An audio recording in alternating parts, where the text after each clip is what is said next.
Mesdames, Mesdemoiselles, Messieurs, bonsoir et bienvenue aux séries éliminatoires de la Coupe Stanley. C'est une marque de reconnaissance de la part de tes coéquipiers parce qu'eux te choisissent en fait un leader. Tir dévié bloqué par Roy. Tchaikovsky à haute. C'est quel arrêt encore? Roy est super. Et le match qui prend fin. Et le Canadien qui gagne la Coupe Stanley. Un des grands retours dans l'histoire du hockey moderne.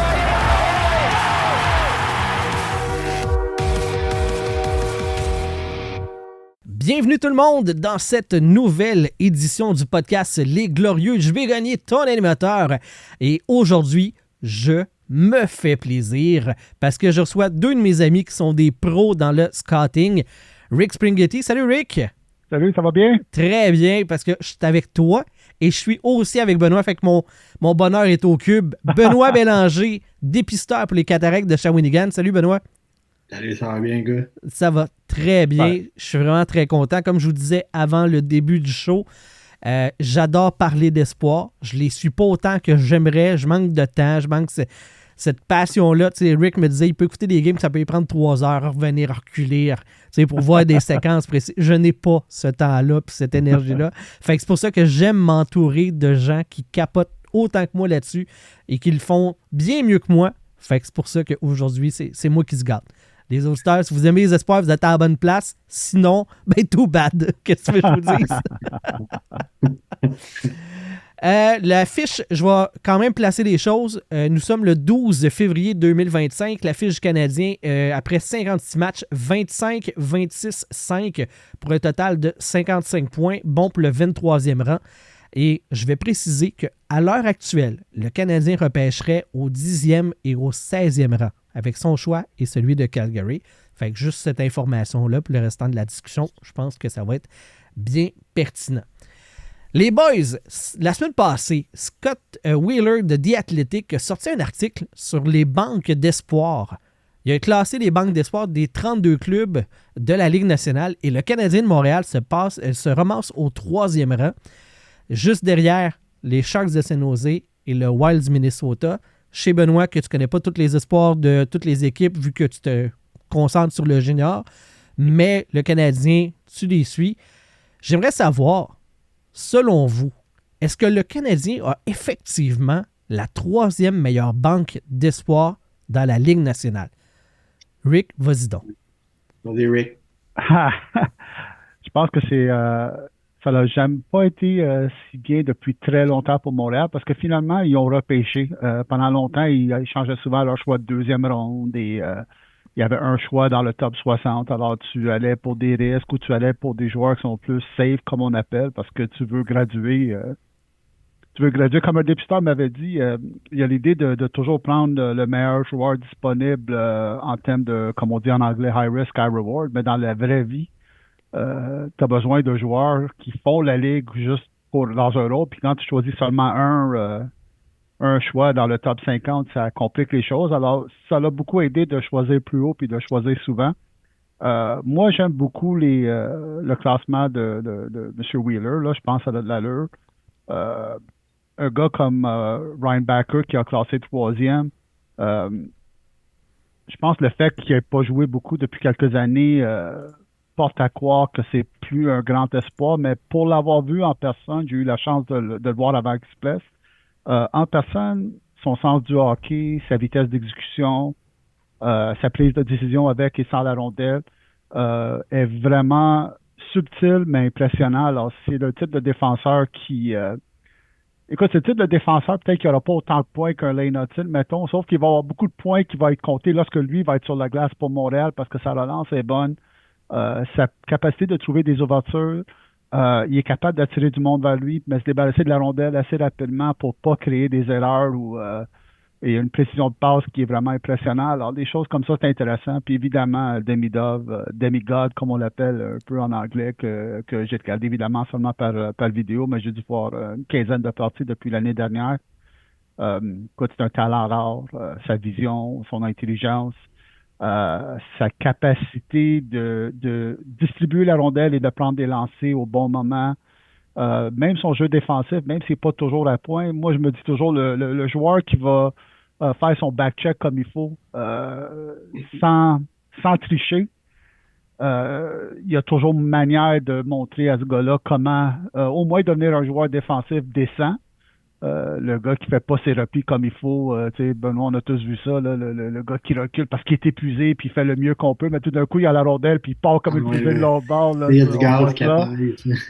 Puis c'est pas le type de Demidov. Alors, je pense qu'il va s'adapter rapide. Puis des gars comme Age sont quand même des joueurs avec du talent. Euh, alors, écoute, c'est une bonne banque d'espoir. Évidemment, dans les 10 meilleurs, il y va peut-être 3 qui vont faire la ligue, c'est normal. Mais si tu as beaucoup d'options intéressantes, tu as des possibilités d'avoir des bonnes choses qui arrivent. Toi, Benoît, t'en penses quoi? Mais tu sais, moi, je suis un grand fan de Rick en partant, fait que je dirais qu'il a 100% raison à peu près tout ce qu'il a dit. Écoute, moi, ce que je trouve intéressant, c'est que je trouve qu'ils ont une belle profondeur. Tu sais, je trouve il n'y a pas de position, qui ont vraiment des faiblesses ou que, tu sais, qu'ils ont laissé aller un peu au cours des repêchages, surtout.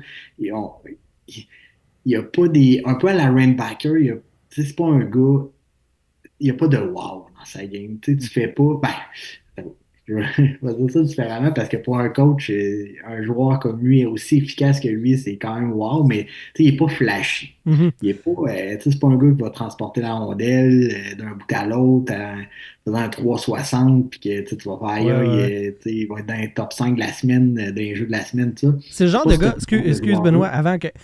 C'est le genre de gars, tu sais, les coachs, ils aiment ça savoir ce qu'ils vont avoir dans les mains. Quand tu mets un joueur sur la glace, tu veux pas, puis j'ai souvent vu cet exemple-là être utilisé, puis tu me diras c'est si vrai que ça, là.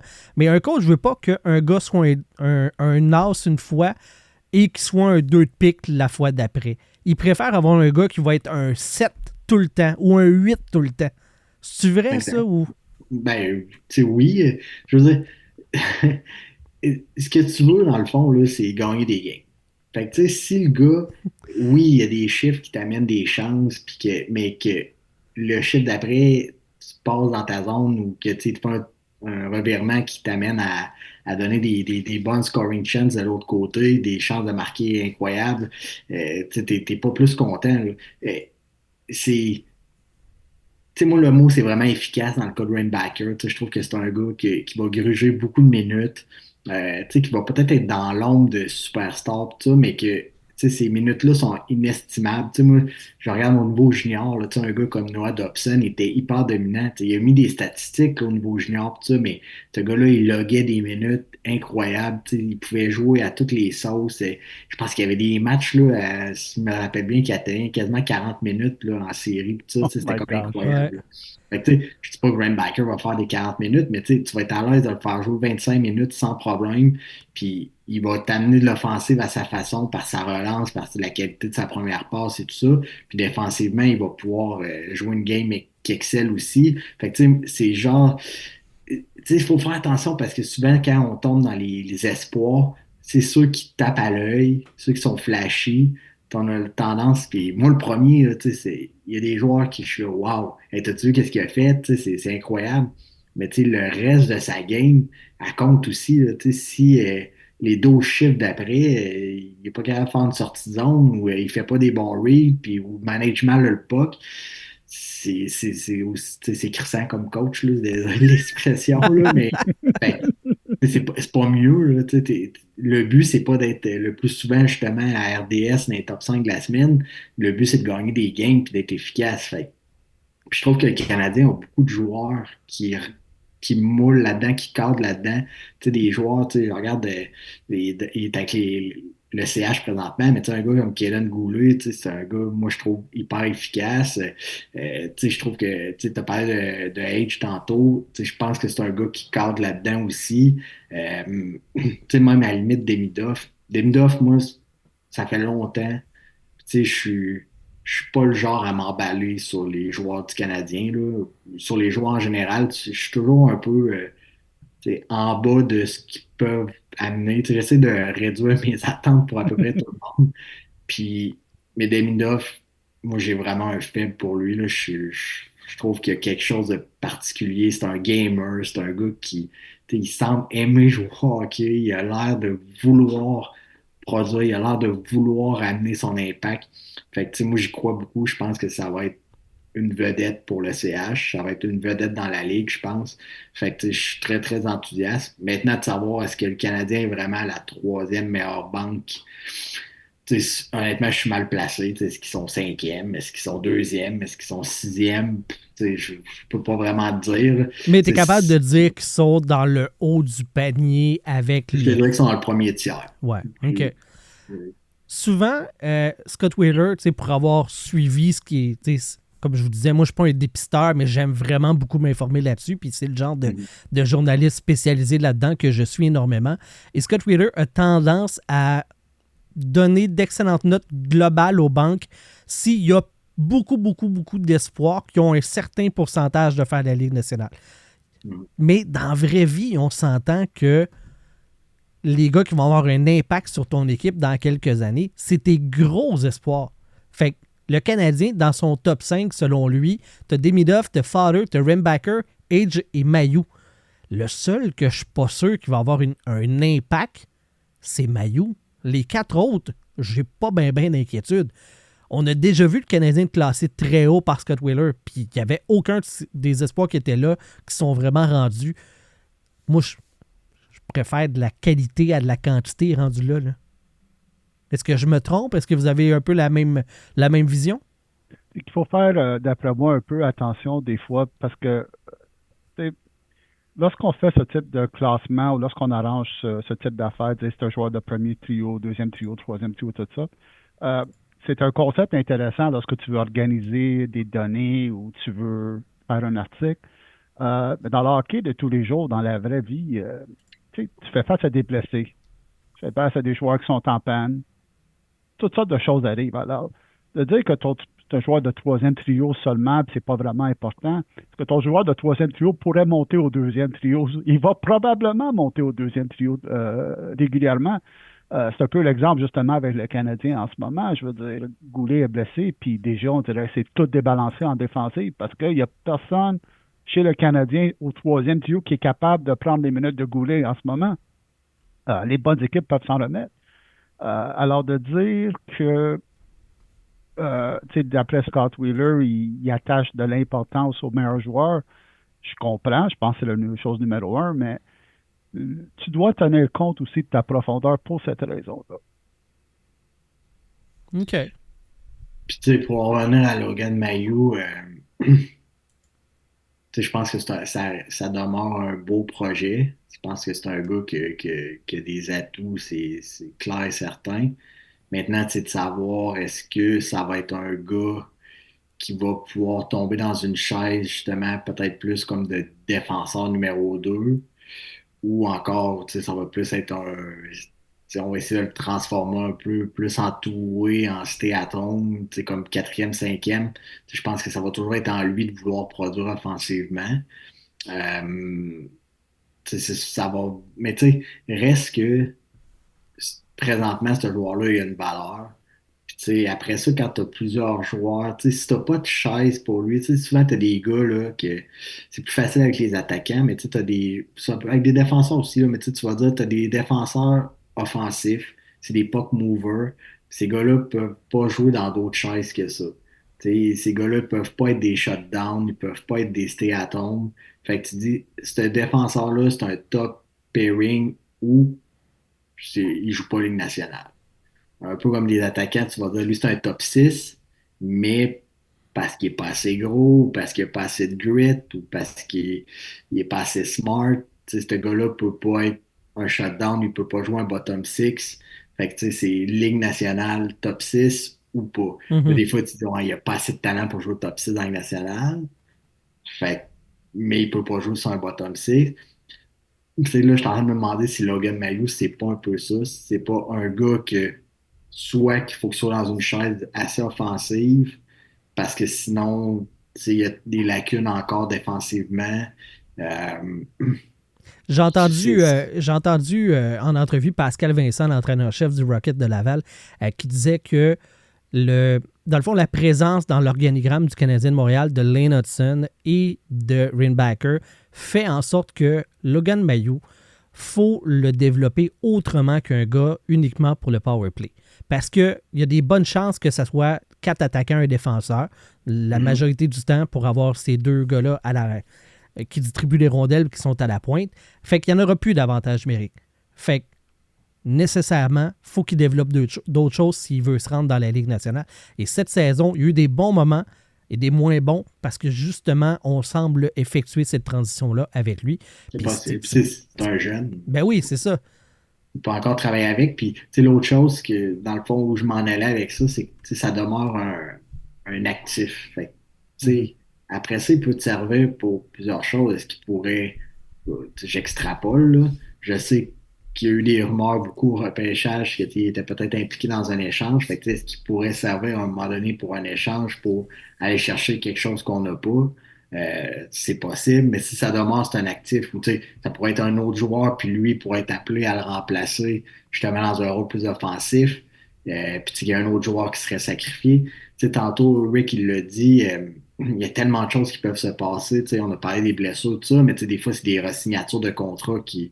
Tu sais, il y a des gars, on pense qu'ils arrivent puis qu'ils vont jouer ben, une bonne partie de leur carrière avec l'équipe qui les a repêchés. Mais là, à un moment donné, whoop, des questions contractuelles, le gars, lui, il se voit vraiment avec un rôle différent de ce que l'entraîneur ou la direction veut lui donner. Fait que, tu sais, il va signer ailleurs. Fait que, tu sais, il y a des gars, là, c'est ça, il faut que t'en aies un autre qui soit prêt. Tu sais, je te donne un exemple. Là, c'est pas le cas, là, mais tu sais, un jour, est-ce que Nick Suzuki, quand il va arriver à la fin de son contrat, va dire, ah, tu sais, moi, je veux m'en aller ailleurs, là, j'ai fait le tour ici. Tu sais, là, on a comme pour acquis que, tu sais, c'est un joueur du CH pour X années parce qu'il a signé pour longtemps, mais tu sais, est-ce qu'il peut se passer quelque chose à un moment donné? Puis là, il faut que tu aies quelqu'un qui le remplace, là, tu sais, il faut que tu aies quelqu'un qui soit prêt à prendre sa place. Fait que, tu sais, oui, il y a les blessures, il y a tu sais, toutes sortes de choses peuvent arriver, la masse salariale à gérer. Fait que là, ce que je trouve intéressant du CH, c'est que justement, tu as beaucoup de jeunes qui peuvent prendre ces steps-là, qui peuvent arriver, pas encore, mais qui vont être capables de pouvoir prendre voler des postes ou justement remplacer des gars qui pourraient être appelés, soit être blessés ou à partir. Fait que ça, je trouve ça hyper intéressant. Moi, je trouve que la banque de choix est bien nantie. Je veux dire, il y a, oui, il y a Demidov qui est peut-être un step au-dessus des autres, mais les autres, ça reste des excellents joueurs, des bons joueurs de hockey.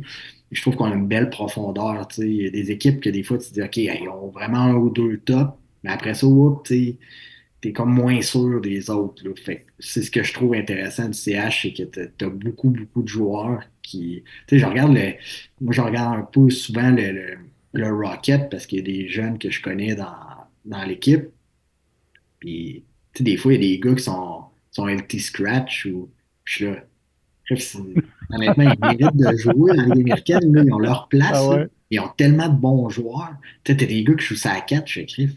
Ces gars-là, tu sais, c'est un bon joueur de hockey. Je suis persuadé qu'il pourrait jouer sur une 2 dans une autre équipe dans la Ligue américaine. Là. Fait que, tu sais, quand ton club dans la Ligue américaine, puis ils ont du succès cette année à Oui. Laval, parce qu'ils ont vraiment, tu sais, honnêtement, ils ont vraiment une belle équipe. Là. Il y a un gros club à Laval.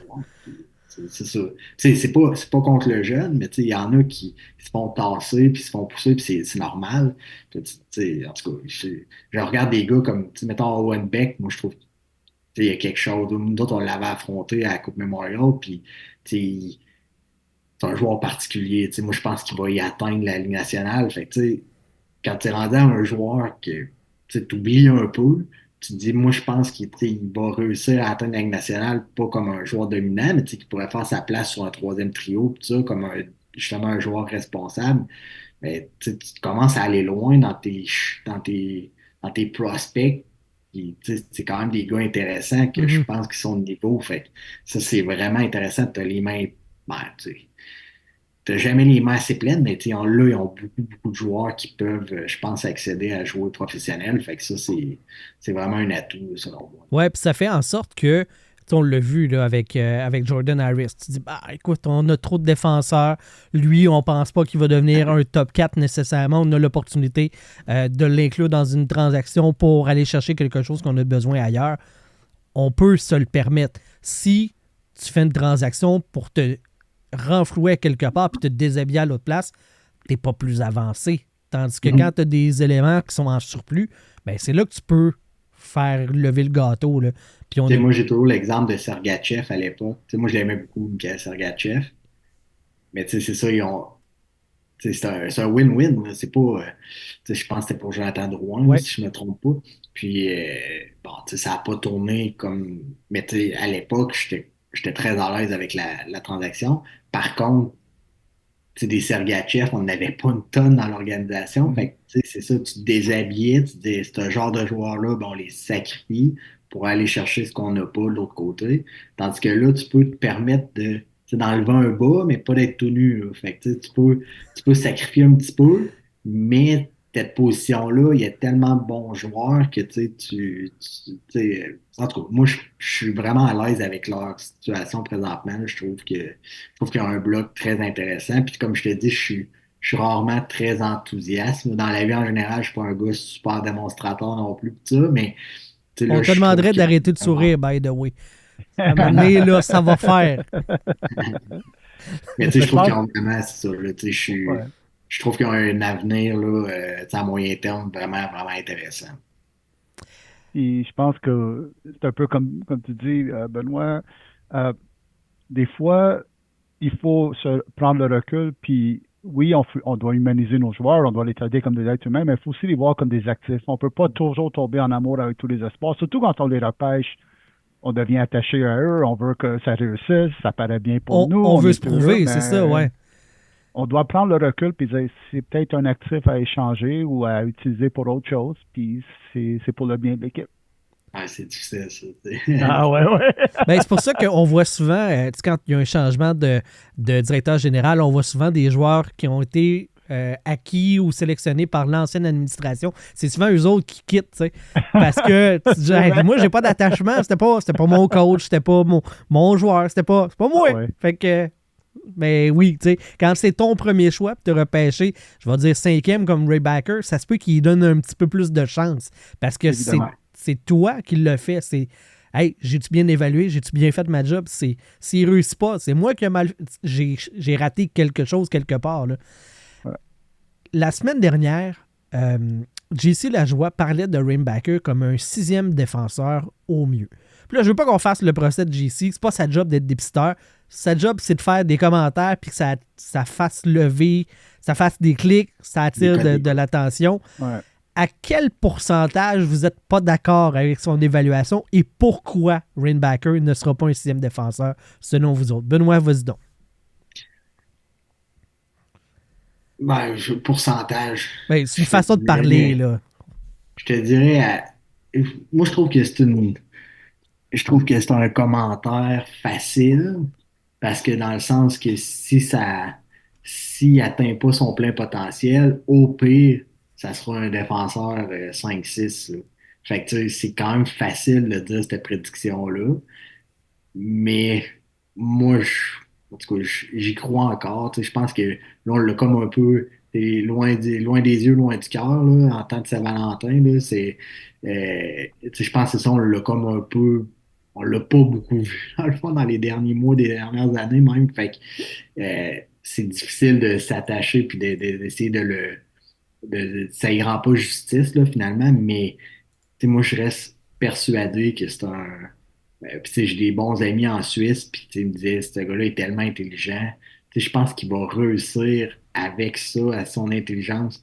Moi, je le vois mal sortir du top 4 là. Je pense qu'il y a tellement d'atouts, il y a tellement d'intelligence. Ces gars-là compensent, tu sais, ils, ils voient tellement la game un step au-dessus de nous autres que tu sais, ça compense le fait que tu sais, il a peut-être ralenti suite à une blessure ou peu importe, ou tu sais, son développement a peut-être été ralenti un peu. Fait que peut-être qu'il sera pas un top comme on espère des fois d'un choix aussi haut comme lui. Par contre, moi je pense que ça va être un gars qui va mettre beaucoup de minutes sur la glace, qui va être efficace. Fait que, tu sais, je te dirais, à 90%, il est dans le champ, là. Tu sais, je me laisse une marge de manœuvre de 10% parce que c'est toujours possible, là. Tu sais, t'as les meilleurs joueurs possibles qui, ça fonctionne pas pour X, Y raison. Mais, tu sais, je trouve que c'est plus pour faire jaser que d'autres choses, là. Tu sais, je pense qu'il faut laisser le temps.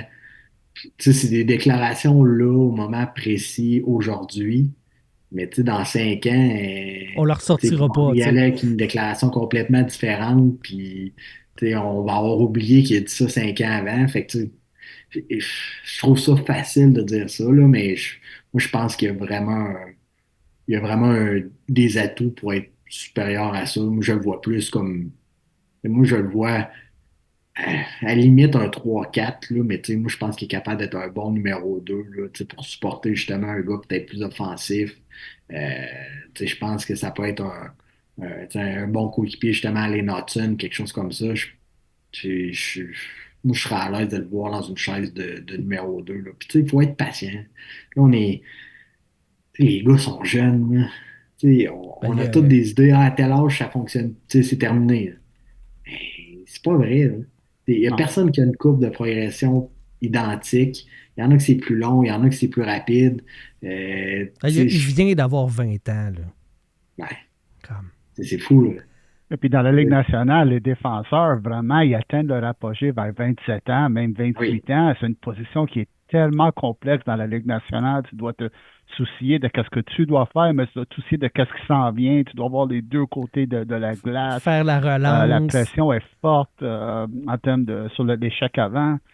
Euh, alors, c'est sûr que pendant un certain temps, sa déclaration va peut-être avoir de l'allure parce que ça va lui prendre un peu de temps avant de devenir le défenseur qu'il devrait être.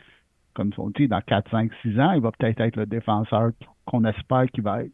Même chose pour, mettons, Slavkovski. Mhm. C'est pas parfait encore, mais peut-être Benoît est mieux placé pour moi de répondre à cette question-là. Mais souvent, lorsqu'on commence, même à un jeune âge, lorsqu'on commence à travailler avec des jeunes de 10 ans, les plus petits, habituellement, sont les plus habiles au début. Ils sont capables de bouger, ils sont habituellement capables de patiner plus à l'aise parce qu'ils n'ont pas le même centre de gravité. Quand tu es plus long, tu as vu des petits gars ou des petites filles qui sont plus grands que la moyenne, ils sont minces, ils sont mal coordonnés, c'est plus difficile à les enseigner. C'est la même chose de ceux qui sont plus vieux. Slavkovski, c'est à 23, 24, 25 ans qu'on va commencer à avoir le vrai potentiel du joueur, le vrai produit fini. On est très loin de ça encore. Puis j'entendais des commentaires comme hey, on a bougé à la troisième ligne puis il commence à mieux jouer. Est-ce que c'est un joueur de troisième trio? Peut-être pendant un an ou deux, ça va être un joueur de troisième trio. C'est bien correct. Ce qu'il affronte aussi, ce qu'il affronte comme compétition est moins bon aussi. Tu sais, les gars de troisième trio, c'est pas des gars de première paire, puis c'est pas des gars de premier trio. Fait que la pression est moins intense, ça arrive moins vite. Ça te donne du temps de voir le jeu autrement puis d'être plus efficace. Oui, ça peut être une bonne idée. De toucher à la rondelle, de faire des jeux. Ça, c'est pour moi qu'est-ce qu'il y a d'important. C'est pour ça que j'aime quand les joueurs passent un peu de temps dans la Ligue américaine, même s'ils sont très talentueux. Ils touchent la rondelle, ils font des jeux. Courailler après la rondelle parce que ton niveau de compétition est trop haut pour toi, c'est pas optimal, disons, pour développer un jeune joueur. Nous autres, on a un peu ce comparatif-là avec le midget 3 puis ce qu'on appelle le midget espoir, là, qui est comme une coche en dessous. Tous les jeunes veulent jouer midget 3 à 15 ans. Dans le fond, à la première année où ils sont éligibles à jouer midget 3, ils veulent tous jouer midget 3. Puis c'est correct, c'est normal.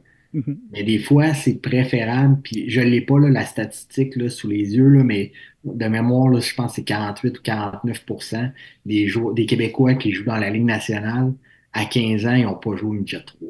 Wow, Fait que incroyable. c'est un sur C'est deux. Là. vraiment incroyable comme C'est ça. statistique. Fait que, quand tu dis ça aux jeunes, c'est pas la finalité là, que tu joues pas au midget 3 à. T'as 15 ans, tu as le temps en Non, masse. la moitié des gars qui sont dans la Ligue nationale, ils ont joué au midget espoir. Ouais. Moi, je peux t'en nommer plein, là, mais les frères Joseph, que ce soit Daniel Sprung, c'est une autre histoire, mais il y en a plein, il y en a une tonne. Là, fait que c'est Marchessault, ça, nomme-les, là, il y en a vraiment beaucoup. Fait que, c'est ça. C'est- Comme je t'ai dit, il n'y a personne qui a la même courbe de développement, puis des fois, c'est mieux d'aller gruger beaucoup, beaucoup de minutes de l'expérience dans soit c'est ça, dans un calibre inférieur ou encore d'aller faire ses marques sur une troisième ligne, affronter des adversaires différents, avoir un petit peu moins de pression. Oui, peut-être avoir un petit peu moins de minutes, mais avoir des minutes avec un peu plus de qualité où tu vas réussir à avoir un petit peu plus la rondelle, où tu vas avoir peut-être un petit peu plus de temps et d'espace pour faire tes jeux. C'est toute une question de s'acclimater, tout ça. Fait Tu sais, moi, je suis. Et puis, tu sais, à la limite, si le gars, là, c'est un joueur de troisième ligne extraordinaire, il n'y a rien, tu sais, il y a rien de mal à ça, là, Excellent. je veux dire. Fait que, tu sais, puis ça, encore, ça demeure des jeunes, là, tu sais. Il y en a tellement des exemples de gars qui ont.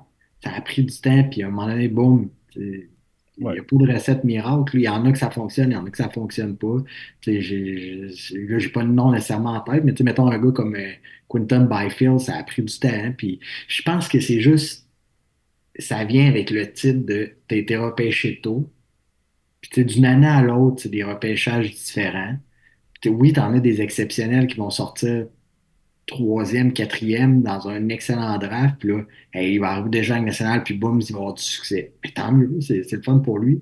Mais ça ne veut pas dire que l'autre année d'après, le gars qui va être pris en même position, il va avoir le même succès aussi rapidement.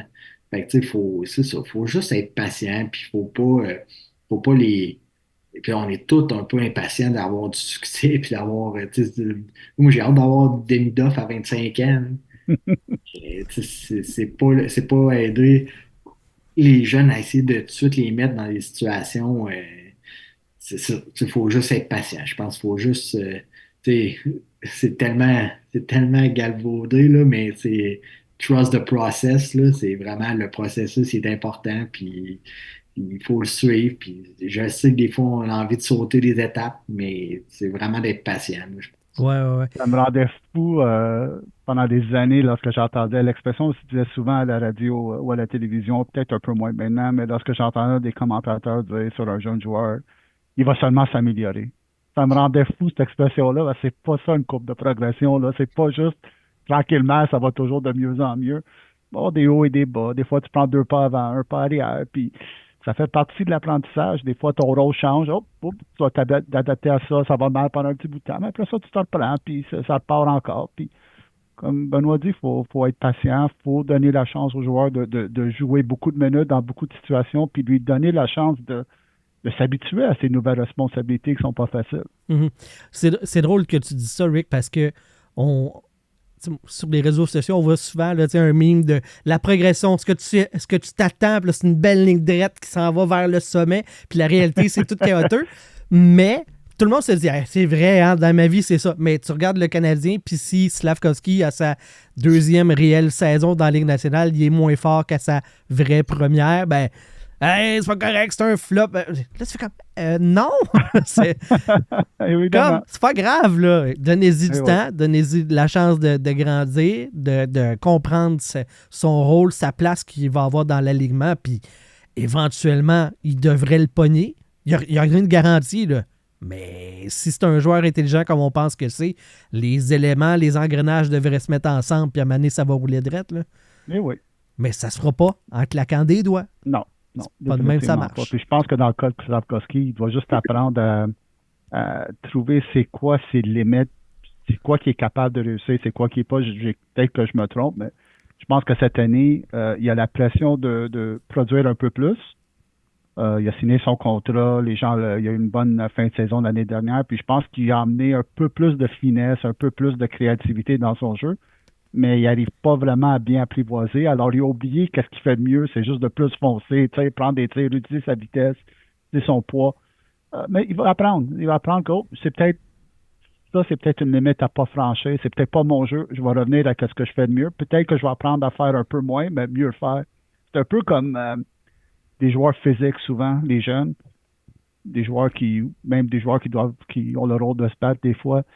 Ils s'en vont dans le gymnase pendant la saison morte, ils gagnent un 15 livres, puis s'ils réalisent que c'est un 15 livres de trop, là, ça leur aide pas d'être plus fort parce qu'ils n'ont pas la vitesse, ils n'ont pas la dextérité, ils n'ont pas le jeu de pied, puis ça leur avantage aucunement. Oh, OK, je vais peut-être apprendre que c'est pas ça que je devrais faire. On va revenir perdre quelques poids, je vais avoir cette confiance, je vais me bouger. C'est Ah, un moi, peu qu'est-ce qu'il doit j'ai vu, apprendre. j'ai vu ça souvent. Moi, j'ai un ami qui a joué en Ligue nationale, là, puis tu sais, ça, lui avait un rôle d'enforcer, là, c'est un Mhm. bagarreur, là, mais tu sais, au niveau junior, tu sais, c'était vraiment un bon joueur de hockey. Puis je pense que ça, un été, il a pris, de mémoire, c'était 25 livres, là, puis il disait, je suis arrivé au camp après ça, j'étais vraiment incapable de bouger, là. Il disait, Aïe, aïe, en aïe. ordination, ça a été bon à rien, là. Fait que, puis on avait un jeune junior 3 c'est pareil, là, tu sais, c'est un gars fort physiquement, pis ça, puis tu sais, l'année passée, ça a été plus difficile un peu. Je trouvais qu'il manquait de speed, ses pieds étaient lourds. Puis là, cette année, vois-tu, il y a une excellente saison. Mais, tu sais, c'est moins concentré sur tu sais, être gros, avoir un gros coffre, tu sais, être capable de frapper, tout ça. Puis tu sais, il est encore capable. Là. C'est un gars qui est fort physiquement. Mais tu sais, c'est ça, des fois, c'est pas toujours la bonne affaire. Mais Ouais. C'est drôle, ils vont pas patiner, ils le sentent pas avant le camp d'entraînement que ça avance plus. On dirait, je bench du métal, je fais rien que ça, puis ils ont oublié qu'à un moment donné, il fallait qu'ils remettent les patins. Dans des games d'été, c'est pas le même pace que quand ouais, t'arrives dans un camp d'entraînement. Je pousse de la fonte. Écœure-moi pas avec le patin. Je pousse de la fonte. Je reviens sur Rainbacker. J'ai le goût, vu que vous êtes justement là-dedans, les espoirs, puis les prospects, puis l'évaluation. Je sais que vous aimez pas ça, mais un comparable. Rainbacker, ça va ressembler à quoi comme défenseur dans la Ligue nationale? Y a-tu un nom? Y a-tu un style de joueur? Moi, j'ai entendu un peu à la Pietrangelo, tu sais. J'ai entendu ça en termes de style de jeu. Est-ce que c'est effectivement un comparable qui fait du sens pour lui? C'est celui que j'allais dire. OK. Bon, je suis pas dans le champ. Ce que j'ai entendu avait de l'allure. OK. Mais moi, je suis tellement mauvais dans les comparaisons. Là, mais tu sais, on a... mais Pietrangelo, tu le dis, puis je trouve que ça fait du sens. Là, honnêtement, je pense que ça va peut-être être un petit peu plus long que Pietrangelo pour son côté peut-être offensif. Mais je pense qu'à maturité, ça peut être un bon comparatif. Ben, c'est un défenseur qui a mené une brigade vers la Coupe Stanley, puis qui est pas. Moi, j'en veux un là, dans mon club. Fait que c'est pas un mauvais comparable du tout. Là. Moi, j'ai entendu dernièrement, je trouvais pas ça mauvais non plus. Jonas Brodin. Que j'adore, qui est très défensif, là, mais oui. Ben, exact, c'est ça. Brodin, c'en est un, là, ce gars-là, jamais. Il a des bonnes stats, là, mais c'est un gars de quoi? C'est 25-30 points par saison. Ouais, de quoi de même, là. Mais il a une valeur inestimable. Je veux dire, tous les coachs en veulent un dans son équipe, un gars comme ça. Fait moi, je pense que ça peut être ce genre de joueur-là que, au niveau stats, on sera peut-être pas. Ça nous jettera peut-être pas sur le cul. Mais au niveau de stats avancées ou quand tu vas en termes de qualité ou d'efficacité d'un joueur, je pense que sa valeur va être quand même vraiment bien. Là. Fait que, moi, je le vois dans ces eaux-là. Là, je te dirais peut-être un mix des deux. T'as moi, je suis vraiment pas bon dans les... T'as pas besoin de me vendre Brodin. Je l'ai eu longtemps dans ma ligue simulée, puis j'étais comme, c'est un excellent défenseur. Vous comprenez pas. Puis là, c'est drôle, cette année, là, avec la confrontation des 4 nations qui est dans l'alignement de la Suède. Comme, le monde fait, il est vraiment sous-estimé. Je vous le disais, fait 10 ans que je le dis. Mettons, on a eu une discussion, mettons. C'est un gars, Devon Tays. Moi, l'autre fois, moi, j'adore ce joueur-là. Là. Je trouve qu'il n'a pas le mérite qu'il devrait avoir. C'est un joueur, c'est ça. C'est pas un gars. C'était pas un choix première ronde. C'était pas. Mais ce gars-là, il a toujours eu des qualités incroyables. Là. C'est un gars qui. C'est ça. Il n'est pas flashy, mais dans ton équipe, moi, j'en prendrais. Un Devon Tays, là, je trouve que ce gars-là, il a une valeur. C'est ça. C'est un peu ce genre de joueur-là, Rainbacker, je trouve. Là, mais c'est ça. Mais le fait qu'il soit associé à il a été repêché 3e, si je ne me trompe pas. 5, ok, bon. C'est top 5. Fait que dans la tête du monde, il faut que ça soit des Cal McCarr, que ça soit des. Mais c'est pas vrai. C'est ça l'affaire, c'est que la valeur d'un gars, c'est pas juste ses points, c'est pas juste son offensive. Il y a d'autres qualités, puis c'est aussi important. Puis ça, je pense que les directions puis les entraîneurs sont capables de le voir et de le reconnaître. Là. Mais moi, c'est là-dessus que si vous pensez que Rainbacker va faire 80 points par saison, va faire 20 goals, 80 points, je pense que vous êtes dans l'erreur. Par contre, est-ce qu'il va avoir une valeur aussi importante qu'un gars qui va faire 80 points? Mais je pense que oui. Parce que Et puis malheureusement, je pense qu'il est comparé à Michkov, que lui est pas mal un produit pratiquement fini déjà. Je pense pas qu'il va s'améliorer un gros montant à ce point-ci. Je pense que son body type n'a pas vraiment changé depuis son repêchage. Sa façon de jouer est vraiment beaucoup d'habiletés individuelles, mais c'est vraiment son focus. Alors, je vois pas un gros changement dans Michkov dans 3-4 ans. On peut pas dire la même chose que Ryan Backer. Ça va être un joueur beaucoup différent dans 3-4 ans. Alors, c'est peut-être là aussi où est-ce que la perception est erronée par certaines personnes. Donc, je vais vous poser la question piège. Si vous aviez été à la place du Canadien de Montréal au 5e rang cette année-là et que vous aviez le choix entre les deux, qui auriez-vous pris?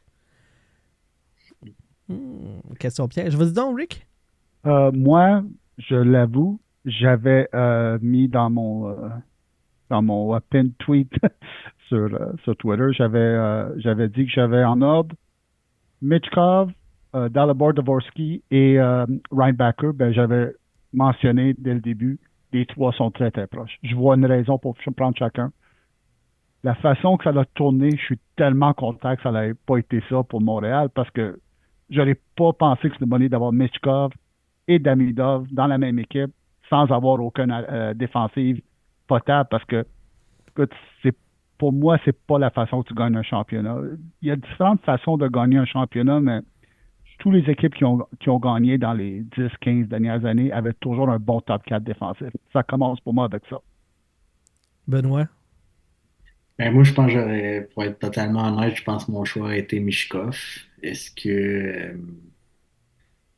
qu'aujourd'hui, mais tu sais, j'étais à l'aise avec, tu sais, c'est ça, j'étais pas prêt à brûler mon chandail du CH que j'ai pas, là, mais tu sais, j'étais pas prêt à m'offusquer. Moi, je- j'étais à l'aise avec, tu sais, honnêtement, mon choix, ça aurait été probablement, tu sais, si j'avais été à la table, j'aurais probablement dit, OK, ben, moi, je vote pour Matvei Mishkov, mais tu sais, il y a des choix comme ça que tu te dis, je peux comprendre, puis eux autres aussi, l'évaluation qu'ils en faisaient. Tu sais, moi, Rambacker, je l'avais pas vu beaucoup, pour presque dire quasiment pas vu. Fait que, tu sais, je pouvais pas, tu sais, moi, j'avais vu des séquences vidéo, tu sais, des vidéos play-by-play, là. Fait que, tu sais, des games juste découpés juste pour ses présences à lui. Fait que, tu sais, je peux pas dire que j'étais capable de me faire une opinion.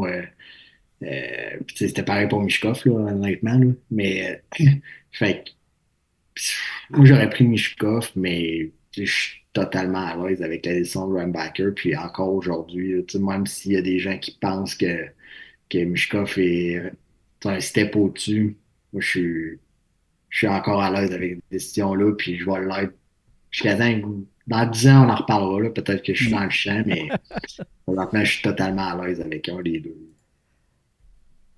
Un qu'on n'aurait pas de misère à dépareiller, c'est Demidov et Michkov. Je pense qu'on est unanime que Demidov est un meilleur espoir all-around que Mishkov, right?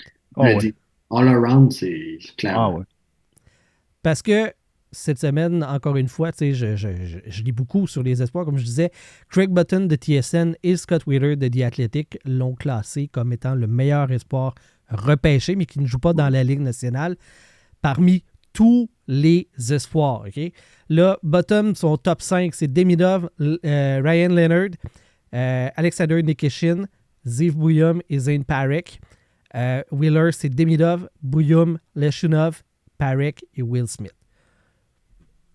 Blanc, bonnet, blanc, là, je pense que les deux top 5 s'équivalent, là, mais Demidov est le numéro 1 consensuel. Est-ce que vous aussi, vous l'auriez placé numéro 1? Et qu'est-ce qui fait de lui l'espoir? Benoît, dis-moi, qu'est-ce qui fait que Demidov il est spécial comme ça pour être le meilleur espoir en ce moment, sélectionné et à ne pas jouer encore dans la Ligue nationale?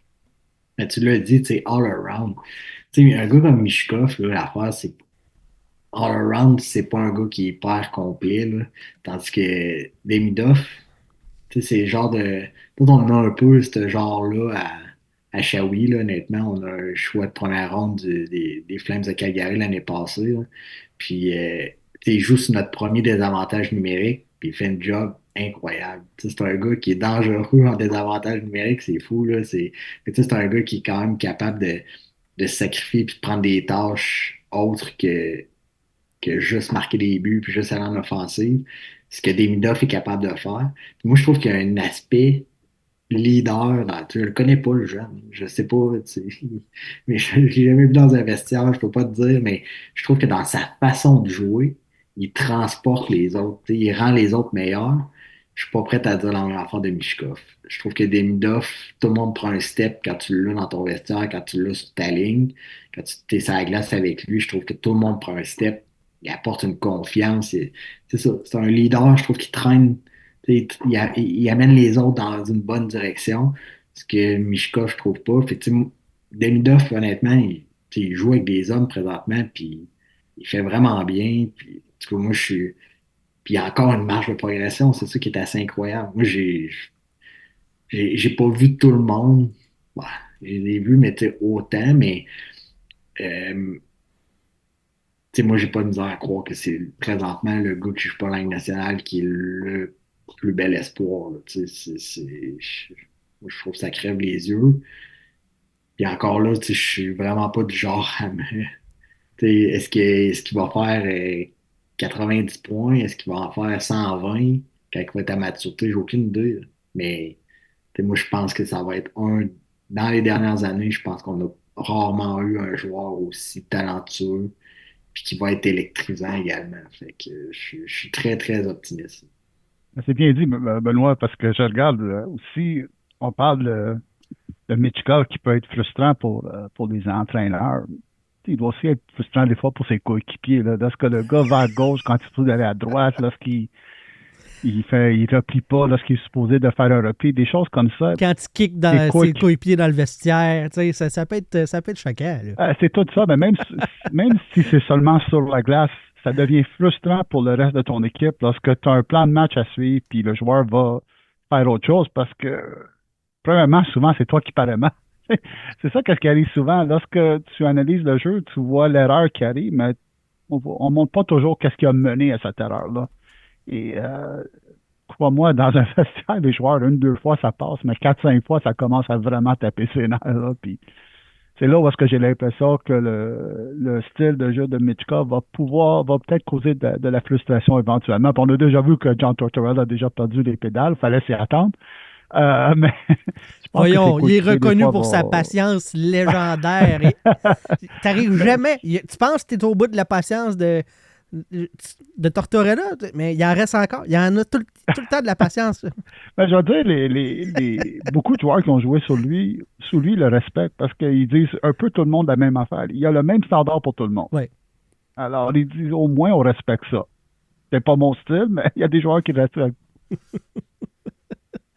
Je trouve ça quand même drôle parce que, tu sais, nous, on est tous conscients que c'est le meilleur espoir de la Ligue nationale et pourtant, dans son propre club, son entraîneur-chef, encore cette semaine, commence le match sur le 4e trio, finit par le remonter, fait une passe sur le but qui permet à son équipe d'aller gagner le match. Il va au match des étoiles. La KHL dit à tout le monde « Hey, lui, c'est une de nos étoiles. » Mais Roman Rottenberg, son coach, le fait pas jouer ou il trouve des raisons. Fouille-moi.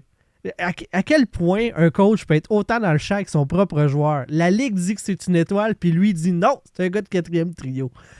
Est-ce que ça peut nuire à son développement? Bon, je pense pas que ça va nuire. Je pense pas qu'il soit assez. Je pense pas qu'il soit tant pénalisé que ça. Oui, probablement qu'il, je sais pas, il joue 2, 3 minutes de moins que s'il y avait un autre type d'entraîneur ou une autre politique d'organisation, mais faut faire attention. Moi, je connais pas assez les rouages internes de la KHL pour. Ça semble être très, très politique, là. Ça semble être très hiérarchique.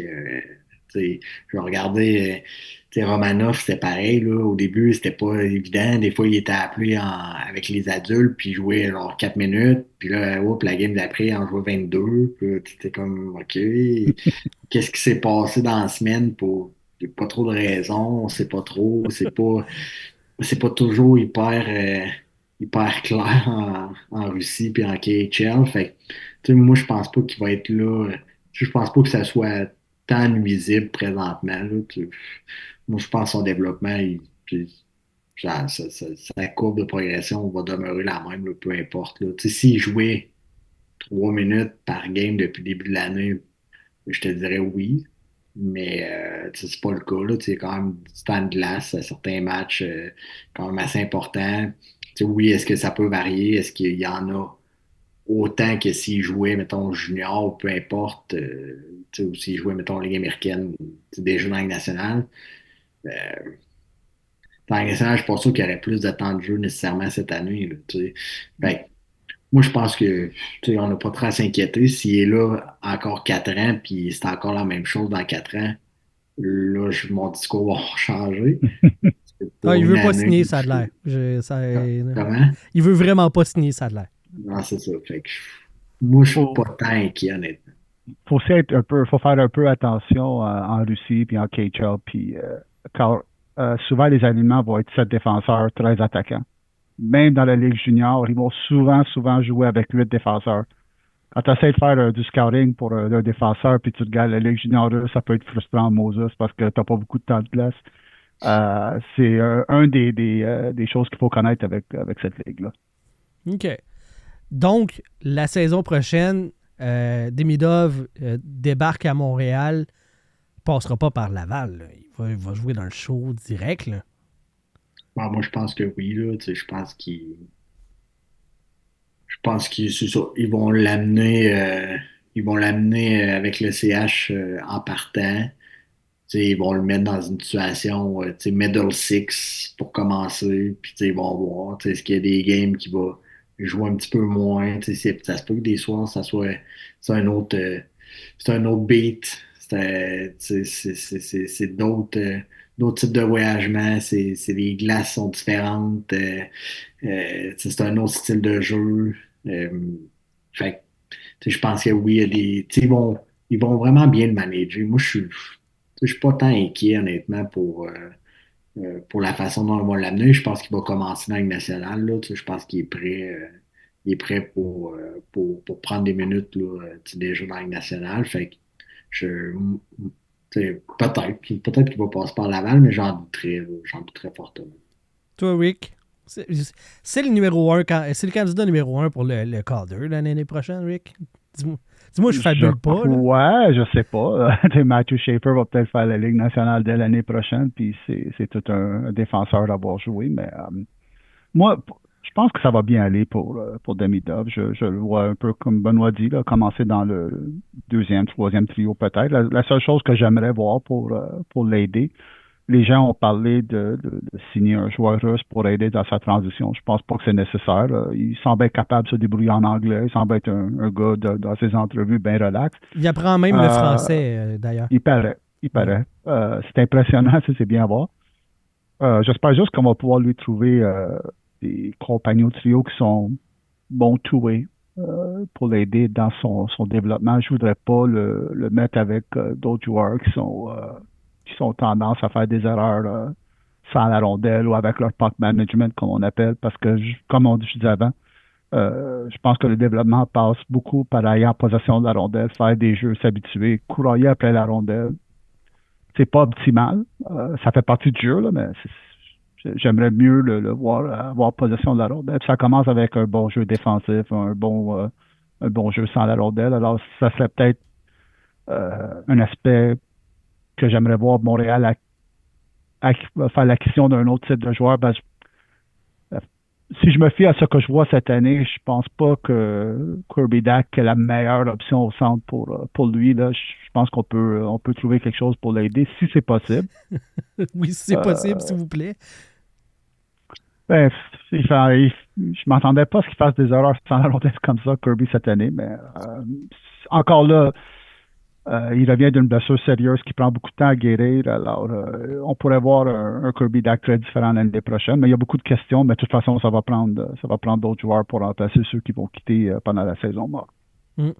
Tu parlais d'amener un joueur russe pour pour l'accompagner. Si c'était pas qu'il y a un contrat de 4 ans à KHL, mais tu sais, Evgeny Kuznetsov avec qui il joue et qui ne cesse ne tarit pas d'éloges envers Demidov, ça aurait pu être intéressant.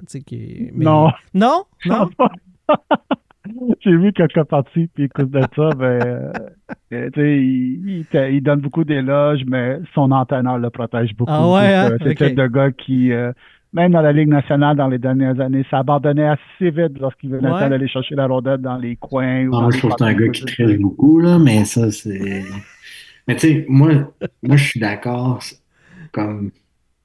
Moi, ça serait pas nécessairement un Russe qui serait visé, mais tu sais, j'aimerais ça peut-être un joueur avec une expérience, tu sais, vienne comme un grand frère pour l'accompagner. J'ai pas de nom en tête, là. Je sais pas qui est disponible non plus l'été prochain, mais tu sais, ça, je verrais bien ça, là. Tu sais, un gars qui est peut-être même un peu en fin de carrière, qui reste peut-être 2, 3 ans, mais qui servirait là, de grand frère, là, tu sais, de gars pour lui montrer tu sais, l'éthique de travail, tu sais, comment se comporter en Amérique du Nord, tu sais, autant sur la glace qu'en dehors de la glace. C'est ça, je dirais pas non parce que je suis pas prêt à dire qu'on en a beaucoup présentement dans le CH.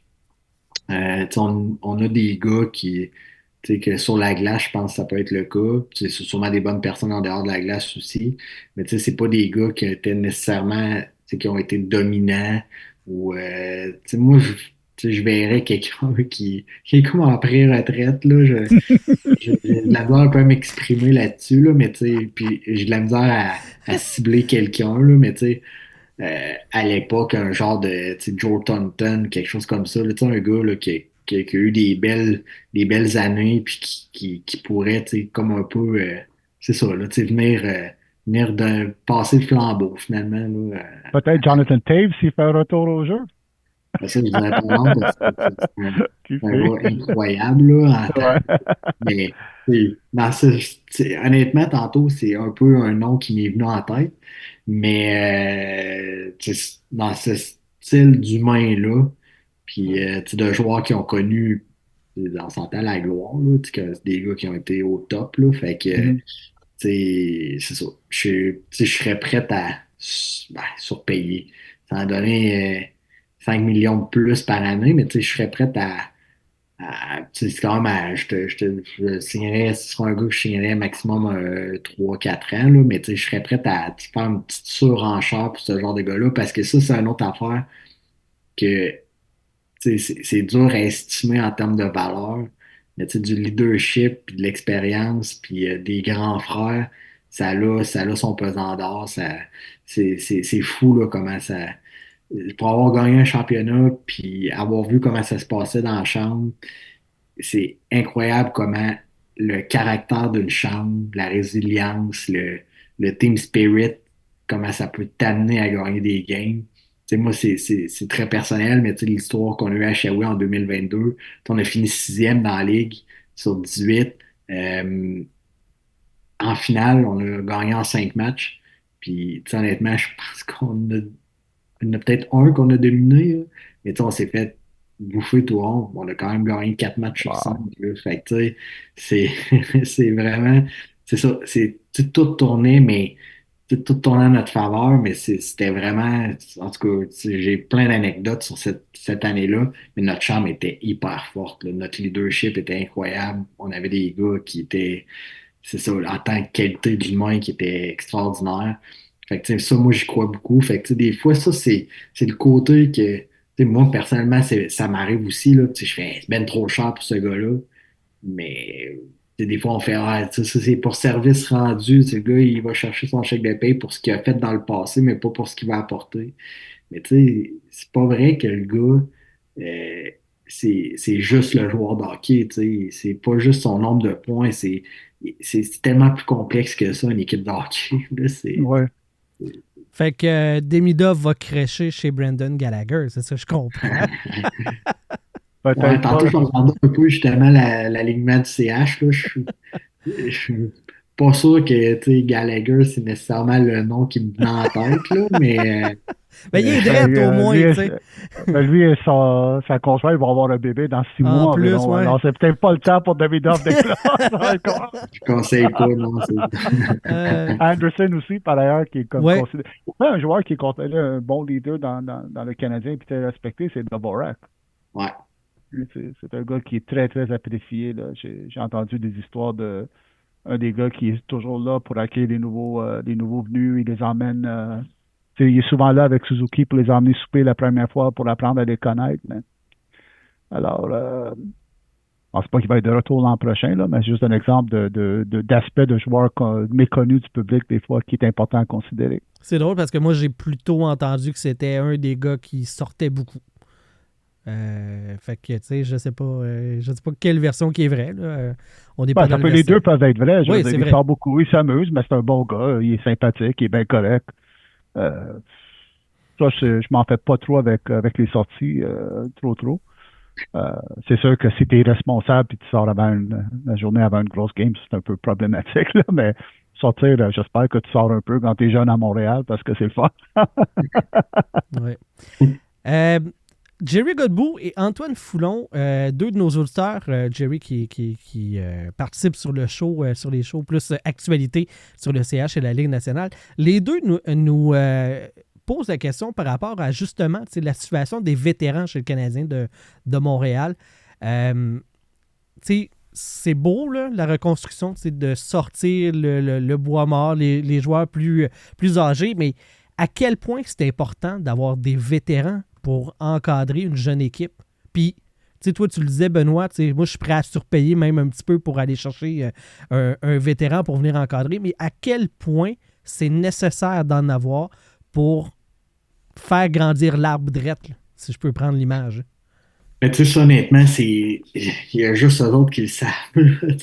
Nous, on a un œil extérieur par rapport à ça, mais tu sais, je ne sais pas comment ça se passe dans le vestiaire, je ne sais pas comment c'est. Tu sais, ça, c'est vraiment le pouls, tu sais, je te dirais, de l'organisation, du coaching staff qui peuvent le juger. Tu sais, c'est toujours de doser. Tu sais, est-ce que tu peux sortir un peu de bois mort? Je pense que oui. Est-ce que tu les sors toutes? Je pense que non. Tu sais, pendant des années, Edmonton ont un peu fait ça, là, dans le fond. Tu sais, c'était beaucoup, OK, on sort le bois mort, on sort le bois mort, puis on y va avec des jeunes. Puis pendant des années, ils ne faisaient pas les séries, puis ça ne fonctionnait pas parce que justement, il n'y avait pas cette sorte d'équilibre-là. Je pense qu'il faut toujours avoir un certain équilibre. Mais ceux qui peuvent répondre à cette question-là, honnêtement, c'est ceux qui sont à la gestion puis de l'organisation du CH. Moi, je pense que c'est juste d'avoir un certain équilibre. Là. Je pense qu'il faut que tu gardes des gars qui sont des leaders. Je pense qu'ils le font un peu. Je veux pas nommer de nom, mais on est allé chercher, mettons, un défenseur québécois. Je pense, puis là, étonnamment, on a eu comme un boom quand on l'a acquis. Puis est-ce que ça prépare peut-être le départ d'un autre qui avait un peu ce rôle-là? Est-ce qu'ils l'ont amené justement un peu pour vouloir le remplacer? Tu sais, genre de continuité. Je pense que, moi personnellement, je pense que c'est le cas. Fait c'est ça. Tu sais, je pense que c'est vraiment d'essayer d'avoir un équilibre. Tu sais, c'est pas d'avoir juste des gars qui sont solides dans une chambre, qui sont trop vieux pour jouer, puis qui sont un peu épuisés, puis qui sont moins dominants qu'ils étaient. Puis c'est pas juste d'avoir juste des jeunes aussi avec beaucoup, beaucoup de talent. Tu sais, je pense qu'il faut c'est un juste milieu, là. Puis c'est pour évaluer ça, je pense que les meilleurs, c'est le coaching staff puis la direction du CH présentement. Je pense aussi, ça prend différents peut-être types de leaders aussi dans une équipe. Tu peux pas avoir juste le gars qui crie après tout le monde pour leur donner les mettre au pas. Ça prend pas juste quelqu'un qui parle doucement puis qui a le papa gâteau sympathique avec tout le monde. Ça prend différents gars. Je sais pas si vous avez lu le livre The Game de Ken Dryden, le fameux livre The Game. Non. Il parle beaucoup de ça dans les années 70 avec le Canadien. Tu sais, il disait, on était dans le vestiaire, puis Bob Gainey, c'était notre leader. C'était lui le gars le grand boss, mais Bob Gainey avait une voix douce. Puis il parlait pas beaucoup, mais il parlait quand ça comptait. Mais ça prenait pas juste ça. On avait besoin de Rick Chartra qui faisait un fou de lui-même des fois pour détendre l'atmosphère, mais une fois on en avait besoin. Puis quand ça allait trop loin avec lui, mais t'avais Larry Robertson qui se levait et disait Hey, on arrête de niaiser, les gars, on y va, let's go. Tu avais un Chris Nolan qui pouvait se battre contre quelqu'un des fois pour motiver l'équipe de cette manière-là. Tu avais un Yvon Lambert qui était plus un peu papa gâteau, un peu rigolo. Tu as différents leaders pour différentes situations. Et c'est peut-être ça un peu avec Montréal qu'ils vont essayer de voir. C'est qu'est-ce qu'ils ont comme équipe de leaders parce que c'est trop porté vers une chose. En ce moment, on voit beaucoup de Suzuki, puis Caulfield, puis Doc, puis Dvorak. Ils vivent beaucoup ensemble sur la glace, puis ils aiment faire emmener le monde ensemble. Peut-être ça prend un autre gars qui lève le ton des fois, puis il dit c'est assez, il faut se mettre au travail aussi.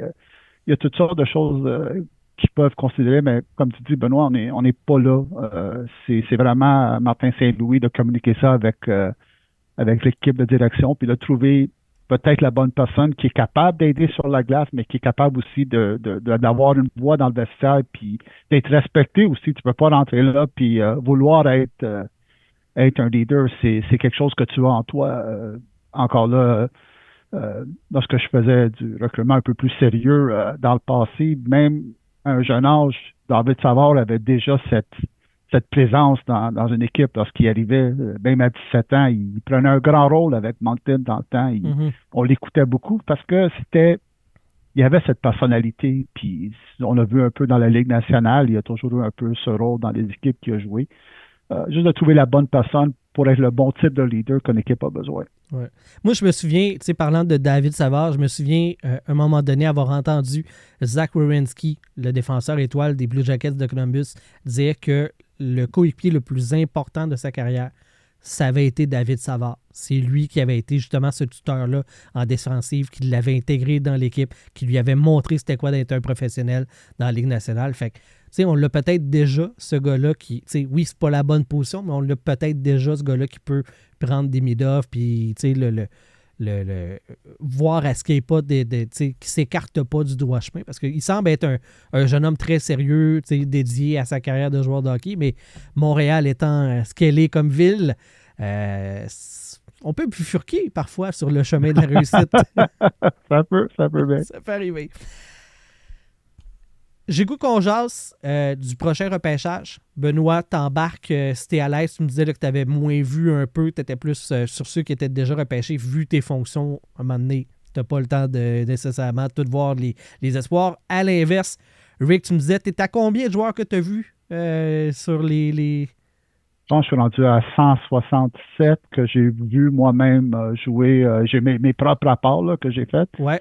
J'espère me rendre à 250 dans environ 2 mois. Ça, c'est dédié à la tâche.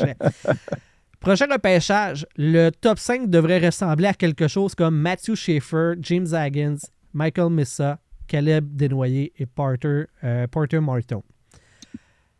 Je veux savoir, le Canadien en ce moment, 10 et 16, les choix repêchage. Je l'ai dit au début, c'était pour là. Est-ce que le Canadien doit absolument tout faire pour avoir un choix dans le top 5, quitte à combiner ces deux choix pour pouvoir avancer ou forcer des défaites en échangeant des joueurs, des vétérans? Parce que, de ce que j'ai entendu, il y a une grosse coupure après les 5 premiers. Vous, en tant qu'évaluateur de talent, est-ce que vous voyez cette coupure-là? Est-ce que ça vaut la peine de forcer pour s'avancer et avoir un de ces 5 noms-là que je vous ai nommés? Ou sinon, encore, est-ce qu'il y a un autre gars que vous dites « Hey, à 10, il va être là, puis ça va être correct. » t'sais. Rick, je vais y aller avec toi en premier, puis Benoît t'embarque, comme je te disais, si tu as des éléments complémentaires que tu veux ajouter. C'est une grosse question. C'est une grosse question. L'affaire, c'est que ça n'arrive jamais. Les gens disent toujours, tu peux-tu donner 2 choix pour avancer? Si ça arrivait dans le passé, de moins en moins, les gens font ça. Les équipes font ça parce que au nombre d'équipes, puis la difficulté de trouver des joueurs de haut niveau, c'est rare que les équipes, s'ils sont dans le top 5, préfèrent garder ce choix-là que d'avoir 2 plus loin. Parce que tu as plus de bang for your buck, comme on dit. J'ai pas le même top 5 que la plupart des gens. Okay. Moi, j'ai Schaefer, Missa, Frondel, Higgins, Desnoyers, Ekblad, Bear et Martin. Martin, je l'ai 8e. OK.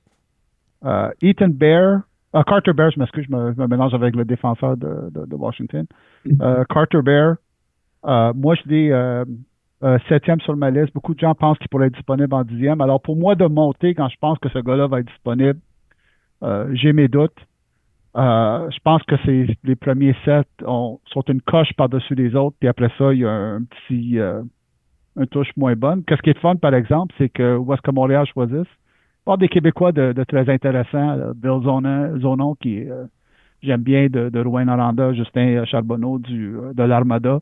Je pense que ça va être dans 12 et 20 qui les deux devraient être disponibles, là, puis je ne serais pas surpris qu'ils soient choisis là-dedans. Puis ça serait des choix pas mal intéressants pour Montréal. Des joueurs qui sont très raw, là, comme on dit en anglais, mais qui ont quand même un potentiel élevé intéressant. Je pense que c'est vraiment c'est des joueurs qui ont beaucoup devant eux le potentiel de s'améliorer. Alors, ça pourrait être très intéressant. Puis deux joueurs locaux aussi.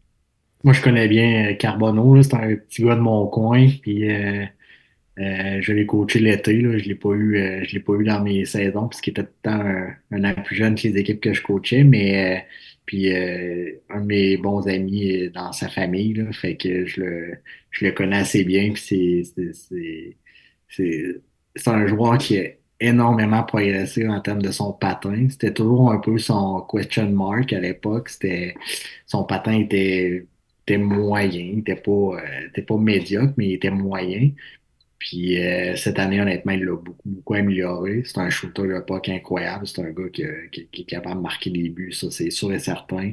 Il a un bon physique. C'est assez étonnant parce que son père c'est pas le plus grand, mais lui, il a vraiment un physique assez imposant. Son père Puis Guy, Guy Bill, c'est un Carbonneau, peu. non?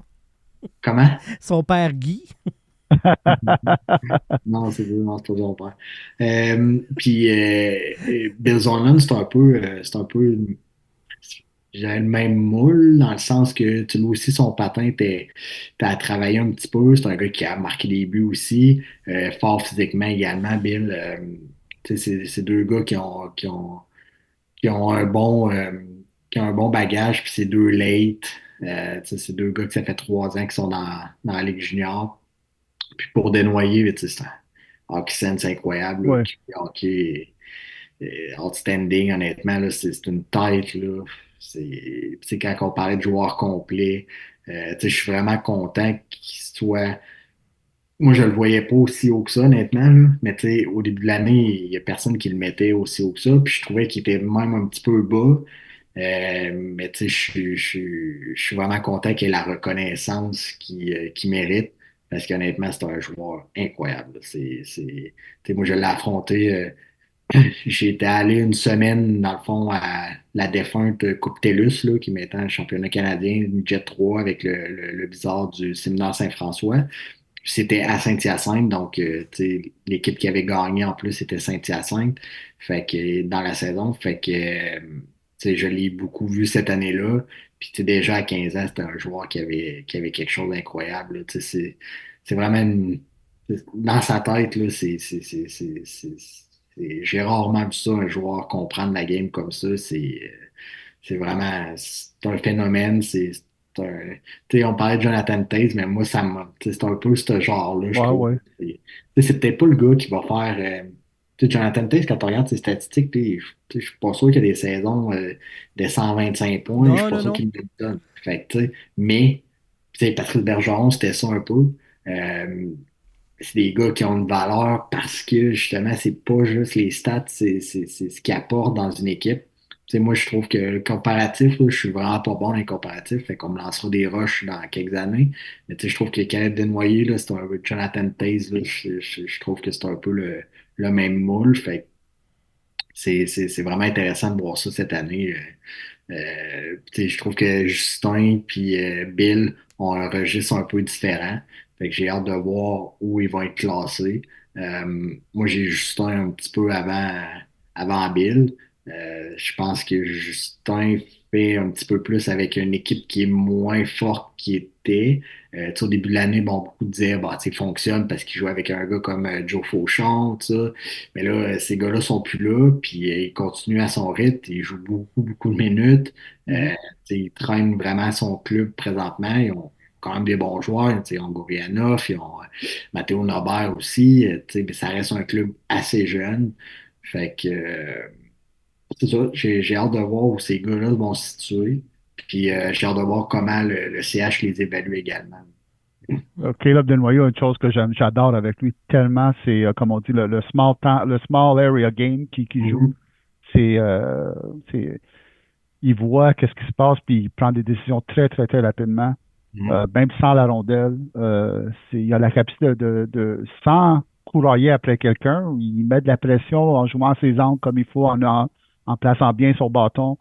Il donne pas beaucoup d'options défensivement, puis offensivement encore là. On dirait que avant qu'il arrive à se rendre à la rondelle, il sait déjà qu'est-ce qu'il va faire avec, à qui il va la passer, puis c'est toujours très, très précis. Son lancer est très précis. Tout est pratiquement comme un chirurgien, là, très Ouais, c'est précis. ça. Tout est bien. Un étudiant de la game, on dirait. Là, c'est un Ouais. gars qui est méticuleux, là, t'as vraiment l'impression qu'il comprend bien les probabilités, puis c'est ça. Ses décisions sont toujours justes, là, c'est Ouais. vraiment ça. Un chirurgien, j'aime ça. Je trouve ça. Wow. C'est pas le chirurgien dans Slapshot, là. C'est pas, Non, exact. Non. c'est pas le même genre de chirurgien. Je me rappelle pas le nom du Pourtant. gars, par exemple. En tout cas, c'est pas grave. Vous réécouterez Snapshot. Mais Caleb Desnoyers, donc toi, tu l'as quel rang, Rick, que tu disais? Je l'ai mis 5e, mais je m'en vais voir James Higgins la semaine prochaine OK. au Vermont. Le voir en personne. Ouais. Et c'est pas impossible qu'on switch ça, puis ça se peut que Caleb Desnoyers monte 4e en fin de OK. compte. L'affaire avec Higgins, je l'ai vu encore jouer cette semaine. Il a joué au Beanpot Ouais. à la télévision. Ils ont perdu 3-1 ou 4-1. Il a été un -3. Je sais que les plus et les moins, ça veut dire qu'est-ce que ça veut dire. Je me pose des questions sur son jeu sans la rondelle. Il est listé comme centre, puis je pense qu'il est 5 pieds 10. Un centre de 5 pieds 10 qui n'est pas super bon défensivement. On Faut voit que ce pas soit ça beaucoup dans la Ligue exceptionnel, nationale. offensivement. Hein? Alors, si on bouge Higgins à l'aile, il perd un peu de valeur, je pense, parce que c'est une position qui est un peu moins premium. Puis c'est un gars qui est un peu plus développé que d'autres. Alors, j'ai comme l'impression que Caleb pourrait montrer même 4e dans ma liste. Alors, on verra ça la semaine prochaine. Je vais faire un petit voyage au Vermont pour voir ça. Ça aide un peu, tu sais, je veux dire, j'ai entendu Frondel 3e, mais je peux pas le voir évidemment, à moins que quelqu'un me paye un voyage en Suède. Mais je suis allé voir comme Michael Mesa, c'était vraiment impressionnant. Là. Je suis allé quand j'étais là, pourquoi j'étais là à Ottawa, là, il y a quelques temps pour le voir. Mais en 2 et 4 ou 5, c'est pas une grosse différence non plus. Là. Mm-hmm. Ça peut bouger là, pas mal. Ouais. Est-ce que tu... Je sais que c'est une question qui est plate, mais... Puis là, tu sais, Benoît, je vais te laisser y aller en premier parce que dans le junior, c'est peut-être différent, mais à quel point la position et les besoins de l'équipe viennent influencer comment on fait les sélections? Ben, les besoins, c'est sûr que dans le junior, c'est hyper différent parce que nos cycles sont beaucoup plus courts. Fait que t'as pas le choix à un certain moment d'y aller. Je vais prendre, mettons, pour les gardiens de but. T'as un cycle de 4 ans. Là, fait que quand toi, ta fenêtre d'opportunité, elle s'ouvre, t'as pas le choix d'avoir un gardien qui est prêt pour cette fenêtre-là. Fait que t'as pas. Dans le junior, c'est vraiment plus important de regarder la position. Dans la Ligue nationale, je pense que c'est vraiment la priorité, c'est vraiment d'y aller par talent. Mais oui, il y a des positions charnières. Là, je pense que joueur de centre, un défenseur complet, là, je ne dirais pas nécessairement un top gun offensif, là, mais un gars qui peut être justement un excellent numéro 2, je pense que ça a sa valeur aussi. Puis un gardien de but, évidemment. Moi, je suis dans la lignée de pensée que les gardiens de but euh, tu peux sortir un gars en 6e ronde puis qui peut être le meilleur gardien du draft. Fait que, moi, je ne repêcherais pas de gardien de but vraiment dans les premiers, mais ça, c'est moi. Fait que, ça, mais c'est sûr qu'un joueur de centre puis un défenseur de qualité, là, pas nécessairement offensif, mais un défenseur avec d'efficacité, là, vraiment efficace. Je pense que c'est deux positions, puis ça a vraiment son importance quand tu as un gars qui c'est un peu relié, puis tu as un joueur que c'est un joueur de centre complet, en plus d'être capable de produire. C'est sûr qu'il y a un edge par rapport au gars qui c'est un peu relié. C'en est un exemple, là. Justin Carbonneau, moi, je pense que c'est un ailier. Fait que, est-ce qu'il y a des gars qui pourraient être prêts avant parce que c'est des joueurs de centre, sont peut-être un petit peu moins finisseurs que, mettons, un gars comme Carbo. Par contre, c'est des joueurs de centre. Je pense que oui, ça se pourrait que ces gars-là, sur une liste, soient un petit peu avant des ailiers. C'est fort possible. Fait que comme en deux temps, là, ma réponse. Là, donc, euh, par position, oui, c'est important. Selon tes besoins, moi, tu sais, plus ou moins. Évidemment, si tu n'as pas de gardien dans ta filière, il faut que tu en repêches un. Mais est-ce que c'est ta priorité? Pas nécessairement. Tu peux en repêcher deux ou trois plus tard dans le draft. Puis, ce que tu drafts aujourd'hui, là, on parle de dans 6 7 ans. Fait que dans 6 7 ans, là, si là, tu as un gardien qui est hot, il faut quand même que tu en prépares un pareil dans ta filière. Il faut toujours que tu en draftes quelques-uns. Tu n'as pas le choix. Tu peux pas. Il peut arriver tellement de choses. On l'a dit tantôt, des blessures, des gars que finalement, il y avait un bon début de carrière, puis après ça, puis ça fonctionne plus. Ça change tellement rapidement que tu n'as pas le choix de drafter un peu toutes les positions. Fait que moi, par besoin, j'aime pas tant ça au niveau de la Ouais, Ligue ouais. nationale. Là. Mais comme je te dis, la réalité est vraiment différente de nous autres au niveau junior. Rappelons-nous que Carey Price a été repêché alors que José Théodore venait de remporter tous les gros trophées. Puis regarde, c'était bien le bon choix à Mais faire. ouais. Là. les autres, ils jugeaient probablement que c'était le meilleur joueur disponible, puis tant mieux, c'est correct, c'est ça qu'il faut que tu fasses. Si tu as trois joueurs de centre élite dans ton club présentement, puis là, quand tu arrives au draft, puis qu'au moment de parler, c'est un joueur de centre qui est là, puis pour toi, c'est le meilleur, ben draft-le. C'est un Ouais. actif, puis c'est pas dans 5 ans là, où ce qui vont être les trois autres que tu aimes vraiment, puis qui fonctionnent. Là, De toute façon, un joueur de centre est pas mal facile à bouger à l'aise s'il faut. Exact, Tu peux pas faire vraiment le contraire, c'est pas mal plus difficile. exactement. Puis aussi, je pense qu'il faut pas prendre tout comme dans un isoloir. Alors, lorsqu'on va dire choisis pas par besoin, tu peux considérer le besoin si tu as deux joueurs qui sont comme nez à nez, là. Tu es vraiment pogné en deux joueurs. Ben, ça peut être une considération secondaire parce qu'ils sont tellement proches que, OK, ils sont. Même chose dans ce que je dis, des joueurs costauds sont utiles. Ah, mais tu choisis un joueur costaud avant un joueur de talent? Non, mais s'ils sont proches, ben, peut-être que je vais aller un peu plus vers le joueur costaud s'ils sont vraiment, vraiment pour les différencier, mais je dis pas. Tu sais, mais le joueur le plus talentueux, je l'ai cinquième, le prochain, je l'ai 25. Ben, je vais choisir le joueur que j'avais classé cinquième, là. C'est pas la même affaire.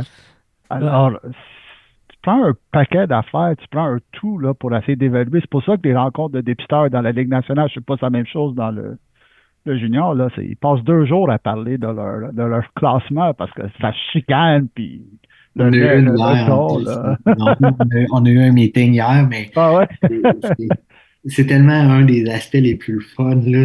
Ah ouais, ouais. Des fois, ça chicane, là. Ouais, ça ressemble à quoi, Ouais. Benoît? Raconte-nous. Y a-tu des points sur la table, puis c'est mon Ah, gars, puis. ouais, il y a des bonnes discussions. Des fois, il y a des gros désaccords, là, tu sais, sur des gars, puis c'est parfait, là. C'est bien correct. Mais, tu sais, pour en revenir à ce que Rick disait, là, les listes, là, c'est fou, là. Tu pars avec une liste, là, je vais donner un exemple, nous autres, l'année passée, tu sais, on avait déjà un bon groupe de défenseurs. Fait que, tu sais, en termes de besoins, on n'avait pas nécessairement tu sais, besoin de repêcher les défenseurs pis tout ça. Fait que, tu sais, on en a repêché un en première ronde. Fait que là, tu sais, veut pas.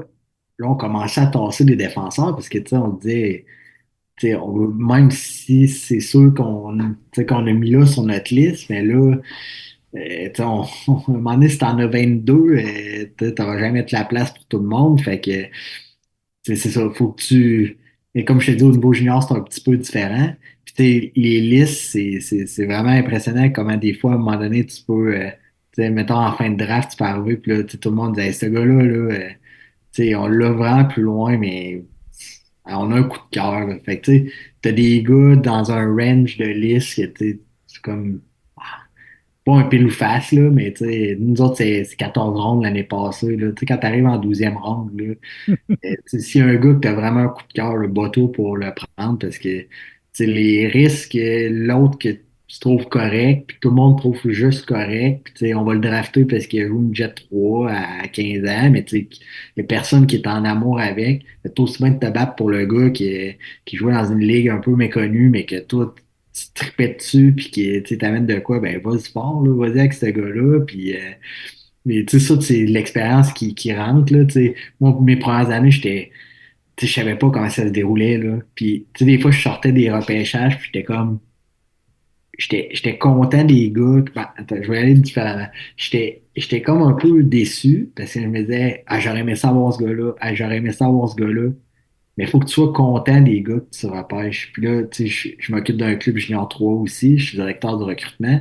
Puis c'est ça que je répète à mon staff, je dis, moi, je veux qu'on sorte, puis que les gars qu'on a pris, on soit vraiment content de les avoir. Tu sais, on va en échapper des gars. Chaque année, on a une ou deux, trois déceptions, puis c'est normal parce que les autres équipes, ils voient la même affaire que toi. Fait que, tu sais, aussi, ils les aiment. Fait que, tu sais, faut que tu sois content pour le jeune, mais toi, il faut que tes choix, tu sois content des choix que tu as faits. Fait que, tu sais, faut que tu changes ton mindset à dire, ah, on a échappé celle-là. Ah, on a échappé celle-là. Faut que tu dises, ah, on a réussi à avoir ce gars-là, je suis vraiment content. Ah, on a réussi à avoir ce gars-là, je suis vraiment content. Fait que, tu sais, c'est vraiment, c'est c'est fou comment, tu sais, au début, ça se ressemble. Toutes les équipes ont un peu, je te dirais, là, tu sais, honnêtement, les 35 dans le junior, là, les 30-35 premiers, généralement, il y a peu de surprises. Il y a des surprises un peu dans les rangs. Mais tu sais, des surprises que tu fais, aïe, aïe, ça, je l'ai pas vu venir pantoute. Il n'y en a pas tant que ça. Mais là, après ça, là, ça part en. Benoît, si je peux poser une question, ça doit prendre une certaine confiance de faire ça. Je dis ça parce que moi, j'ai regardé beaucoup les joueurs de la Ligue junior majeure du Québec pendant environ 6 semaines. Pratiquement juste ça. J'évalue les joueurs, je me dis où est-ce qu'ils vont être repêchés. Puis, il y a un joueur de la Ligue junior majeure du Québec, je l'ai regardé 4-5 fois, je l'aime beaucoup, moi. Un bon choix de 4e ronde environ. Je sauterais dessus si je pourrais. Là, comme 3 jours plus tard, la liste, là, la centrale de recrutement de la Ligue nationale sort. Il n'est même pas dans les 250 choix. C'est moi qui a mal évalué le joueur. Ça prend une certaine confiance de dire. Ouais, mais la centrale, Rick, tu le sais, là, je pense que c'est. Je sais pas pourquoi que la Ligue nationale. Même pas dans les 250, tu me poses des questions. Mais je sais même pas pourquoi que la Ligue nationale maintient ce service-là. C'est pour blanchir de l'argent. Je comprends pas. Il y a personne qui utilise ça. Ils sont même pas mélangés. T'es en Europe ou en Amérique du Nord puis ils te mélangent même pas. Voyons donc, là. Peut-être que j'ai raison, je sais pas. Oui, tu sais, ça, je pense que ça vient, tu sais, au début, moi, j'étais, mon premier repêchage, moi, il y avait un joueur qui joue présentement, là, il est blessé, mais, tu sais, moi, je l'ai coaché plus jeune, puis ce gars-là, je l'adore, puis pour moi, c'est comme un fils, là, c'est un joueur je vais le nommer, là, il s'appelle Olivier Dubois, qui joue pour le Phoenix de Sherbrooke, puis, tu sais, moi, c'était mon premier draft. Fait que, tu sais, je m'étais dit, hey, là, c'était le draft COVID. Fait qu'il n'y avait pas eu de saison. Puis à cette saison, Bantam 3, ouais, genre, check, mais je pense qu'il y a 8 ou 9 points. Fait que, tu sais, je m'étais dit, bah, personne va aller le repêcher, là, tu sais. À la limite, il ne sera pas repêché ou, tu sais, ça va être enfin fin de draft. Fait que, tu sais, je m'étais dit, à partir de la 10e ronde, tu sais, moi, je vais commencer à pousser. Mais c'était mon premier repêchage. Fait que, tu sais, comme défaite, je pense qu'il est sorti en 10e ronde, là. Mais, tu sais, quand t'aimes un gars, c'est ça, là, tu sais, je le sais, tu sais, je pense qu'à partir de la 6e ronde, il faut que tu commences à pousser ton gars parce que sinon, tu sais, il y a des risques à une autre équipe qui. Moi, c'est ça. Je savais pas comment ça se déroulait. Tu sais, je savais pas. Il y a des gars qu'on a vraiment haut des fois sur notre liste qui tu sais, sortent finalement 3e, 4e ronde. Mais à chaque année, c'est le cas, puis c'est normal, là. Tu sais, il y a des joueurs un peu partout. Fait que tu sais, des joueurs qui sont aux États-Unis. Tu sais, les Maritimes vont repêcher plus des gars des Maritimes. Fait que ça change un peu la donne, tandis que les équipes au Québec vont souvent un petit peu moins repêcher les gars des Maritimes. Fait que ces gars-là sont pas situés au même endroit sur ta liste. Des fois, tu as des gars sur ta liste que tu te dis, tu le places, mais tu le veux pas nécessairement dans ton club. Nous autres, c'est pas un joueur qui va dans notre identité. OK. Fait que tu te dis, on le place parce qu'on sait qu'il va sortir, mais si c'est lui qui est au rang de parler, si c'est lui qui est le premier sur notre liste, ça se peut qu'on passe et qu'on aille juste à l'autre derrière parce qu'on trouve que il est peut-être moins talentueux, mais il va plus dans l'identité, ça arrive. Là. OK. Fait que, tu sais, oui, ça prend une certaine confiance. Puis ça, je pense que ça arrive avec les années. Puis je pense que ton staff aussi cerne un peu, cerne un peu les gars qui sont à ta table aussi. Tu sais, il y a des gars qui sont vraiment plus, qui parlent plus fort, là, honnêtement. Là. C'est normal, là. Tu sais, il y en a qui parlent plus fort, puis qui jappent plus fort, puis c'est correct. Mais tu sais, je pense que le GM ou le head scout, eux autres connaissent un peu plus leur staff, fait que, tu sais, ils vont aller sonder. Tu sais, ça arrive là, que tu te prennes à part pendant le draft, tu dis, OK, tu sais, je veux savoir qu'est-ce que toi t'en penses OK. de tel gars, pis ça, tu sais, je veux savoir toi présentement qui tu prendrais. Tu sais, ça va arriver. Là, Parce que parler plus fort, ça veut pas dire que tu as plus raison. C'est pas ton volume de voix qui. C'est le jugement et la confiance. Ça pèse en balance, là, mais. Oui, dans le temps d'antenne que tu as pour jaser à l'entour de la table, mais si après 5 repêchages, toi, ton taux de réussite, c'est, je vais dire un chiffre, c'est 80%, puis l'autre, c'est 40%, quand bien même qu'il jappe, ça se peut que ton jugement il soit meilleur que lui, pareil. Là. Mm-hmm. Non, c'est ça. C'est aussi tu sais, encore là, dans mon expérience limitée, dans le passé, j'avais accès à beaucoup d'arénas dans la Ligue junior majeure du Québec, ont un scouting room, tu sais, une salle pour les deep stars pour aller prendre un chip, quelque chose comme ça, puis des tables, puis tout ça, puis j'avais accès à cette salle. Dis pas ça, là. Ça dépend de la place. Il y en a que tu manges vraiment bien, il y en a que... Mais j'ai trouvé que les anciens joueurs de la Ligue nationale, ça parlait fort, habituellement plus que les autres. Ils ont une certaine, je sais pas, peut-être confiance que les autres, ils n'ont pas. Là. Mais quand je voyais un ancien joueur de la Ligue nationale rentrer, oh boy, ça va parler fort. Puis comme de raison. Nous autres, on a Pascal Dupuis avec nous. Ah, puis, honnêtement, tu sais, moi, c'est lui qui m'a accueilli quand je suis arrivé à nice. C'est lui qui est venu ouvrir la porte, c'est lui qui m'a serré la main. Puis, tu sais, j'ai jamais senti que. J'en ai côtoyé d'autres, puis effectivement, il y en a qui sont très. Mais ils sont pas tous comme ça. Il y a des gars hyper brillants là-dedans. Là, des gars comme Bruno Gervais, c'est des têtes d'hockey incroyables. Là, fait que, mais c'est vraiment un monde. C'est le fun. Là, Ils sont à Québec. L'année prochaine, le draft de la Ligue junior majeure, il est à Québec. Fait que c'est vraiment le fun de venir voir comment ça se passe. C'est sur le parterre, c'est vraiment différent de il y a plein les transactions, tout ça, en tout cas, c'est tout c'est vraiment, en tout cas, c'est fascinant. Là, tout le monde me parle peut-être du fameux film Draft Day tout ça. Mais honnêtement, c'est un film, c'est romancé, mais c'est vraiment comme ça. Il y a de l'action. Il y a c'est une partie d'échecs, puis il y a des jeux qui sont vraiment bons. Moi, c'est sûr que je vais prêcher pour ma paroisse. Notre DG il est tellement. Je trouve que des fois, il y a un coup ou deux d'avance sur des compétiteurs. Il y en a qui sont vraiment. Ils pensent out the box, puis ils se démarquent. Même moi, c'est quelque chose, je me disais, hey, j'aimerais peut-être un jour être DG dans le junior. Honnêtement, les foot à demander, là, sont vraiment, les jeux sont vraiment. C'est impressionnant. C'est vraiment impressionnant. Ils connaissent les techniques, les affaires. Là, nous autres, on voit ça beaucoup. Là, on voit pas ça au professionnel, là, mais des échanges en 2 ou 3 temps. Là, nous autres, on voit ça beaucoup dans le junior. Wow. Des échanges qui vont être à compléter au repêchage, des affaires comme ça. Mais des fois, là, c'est. Il y a des clauses, si le gars joue tant de matchs, et là, faut que tu te protèges, ou si le gars il revient pas junior majeur à 20 ans, mais il faut que tu te protèges. tout penser à ça, là, c'est... Ah ouais. Des transactions à la Kent Hughes, là, que, tu sais, la clause pour le choix de Calgary, là, justement, là, tu fais comme, OK, si A, B, puis là, C, puis tu fais comme, hey, Mais je vous en le dis. Ontario. Attends, Eric, avant. J'ai essayé de le faire, l'organigramme décisionnel. J'ai pas été capable.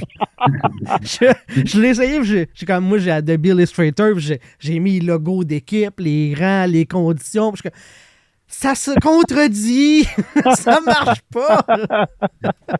Je pense que dans la Ligue junior majeure du Québec, la Ligue junior maritime du Québec, je devrais dire, et la Ligue de l'Ontario, les règlements sont différents pour les échanges.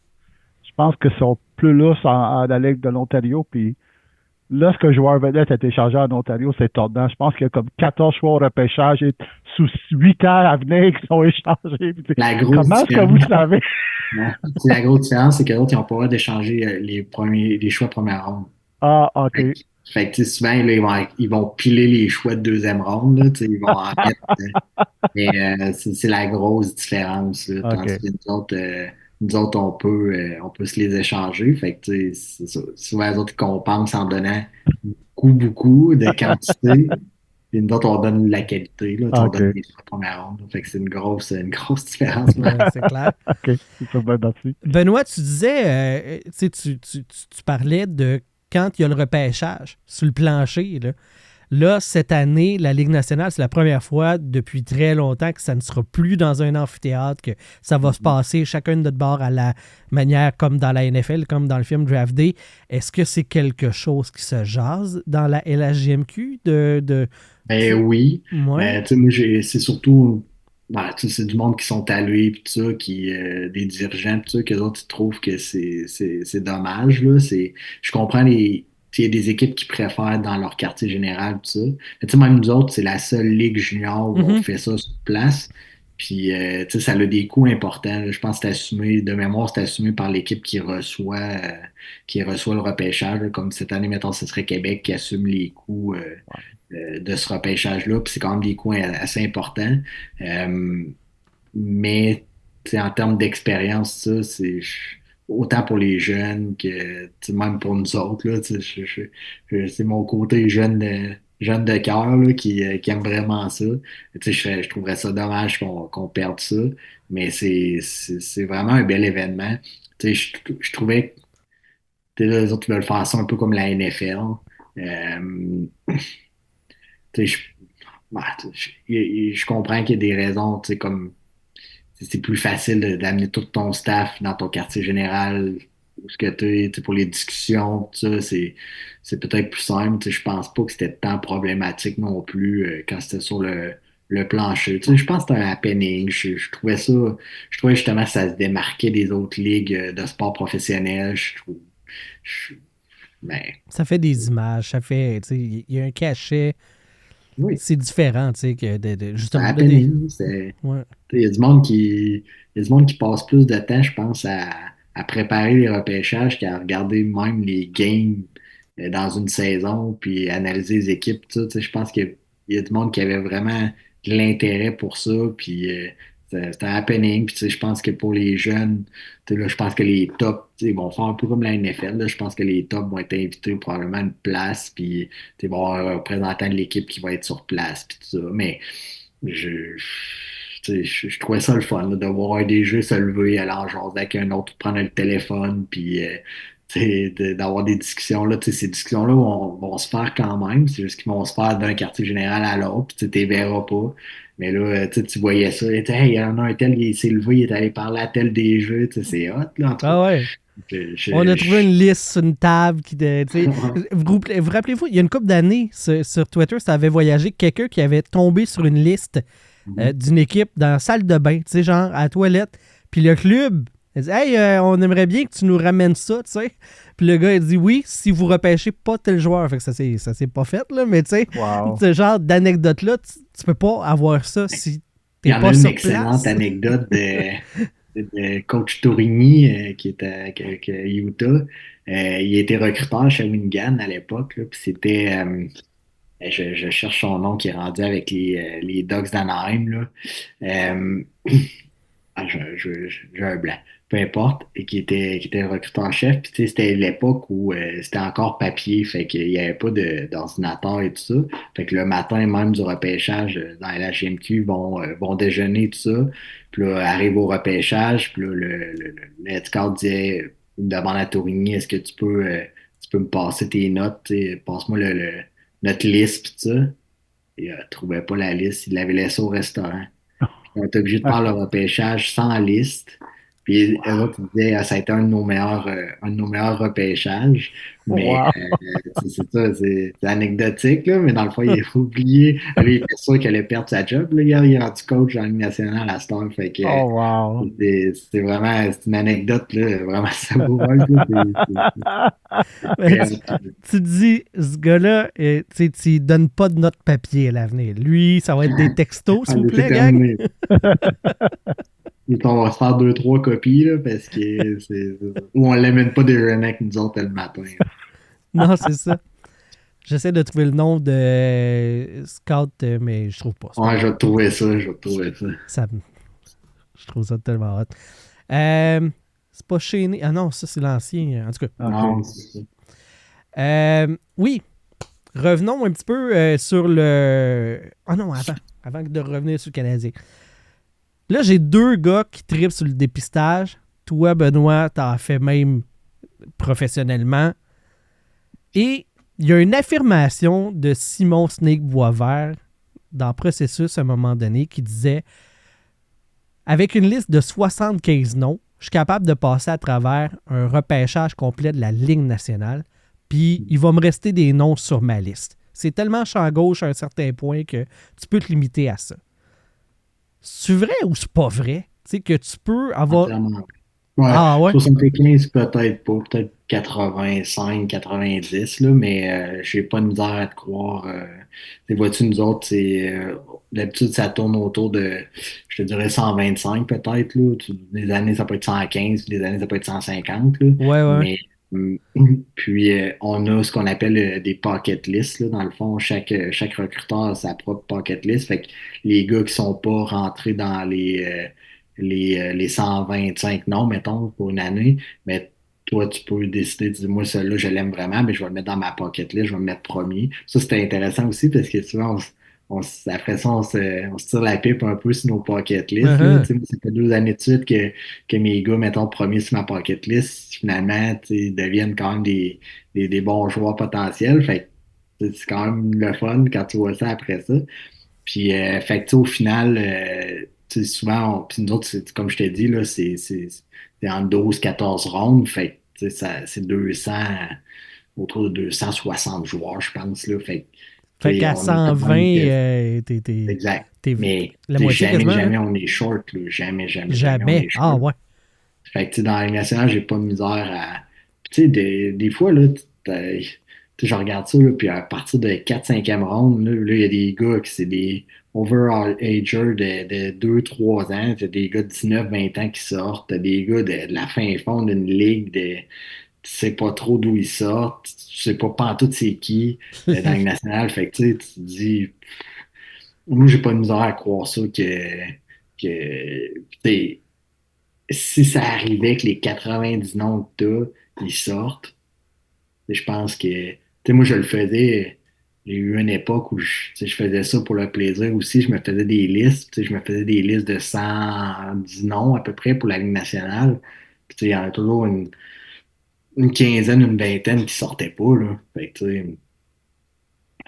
tu sais, moi, je pense que c'est effectivement possible.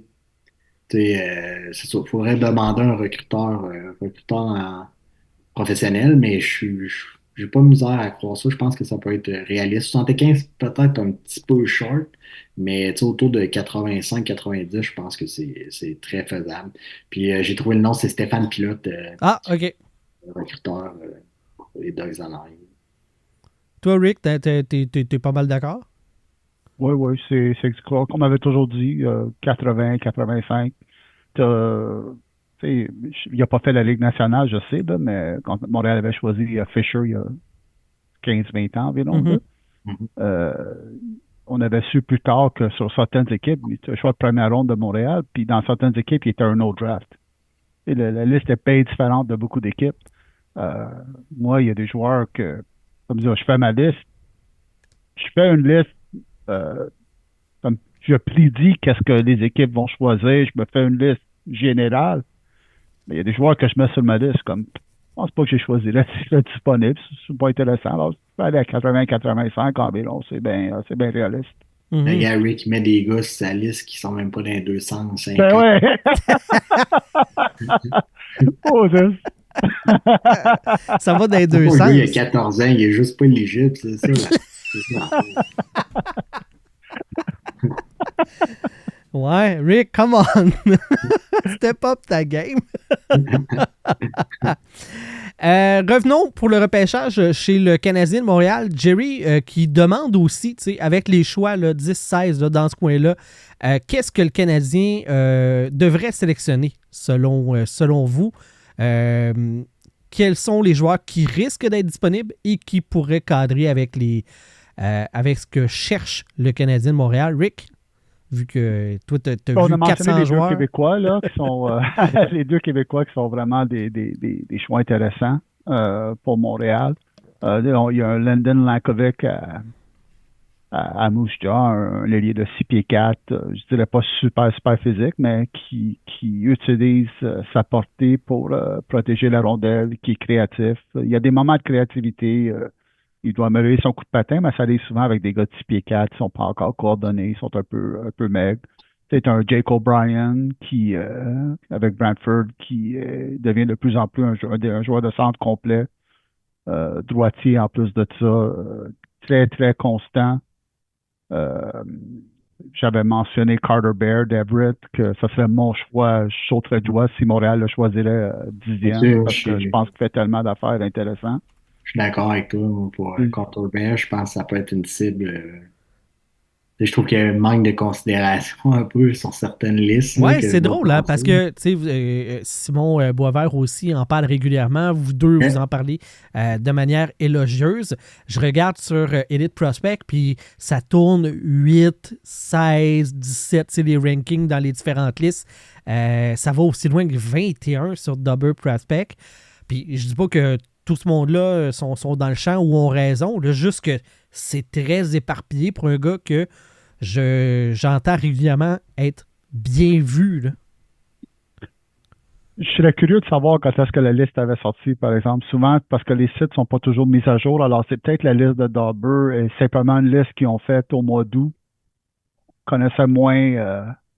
On connaissait moins, on n'était pas certain. Puis cette année, il a vraiment pris son envol. C'est peut-être ça la raison. Je serais surpris qu'il soit pas dans le top 10 de la plupart des dépisteurs. En tout cas, je dis que je serais surpris, mais on sait jamais, là, mais je pense que il y a tout ce que j'aime chez un joueur.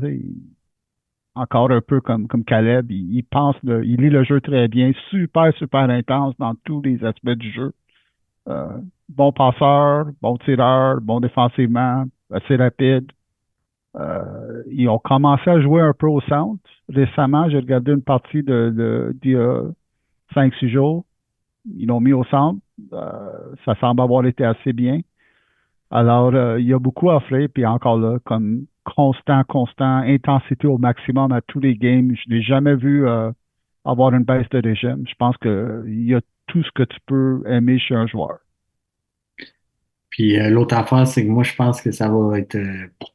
en tout cas, c'est mon opinion. Là. J'ai pas vu tout le monde. Puis, mais je trouve que ça a l'air être un repêchage vraiment axé sur les attaquants.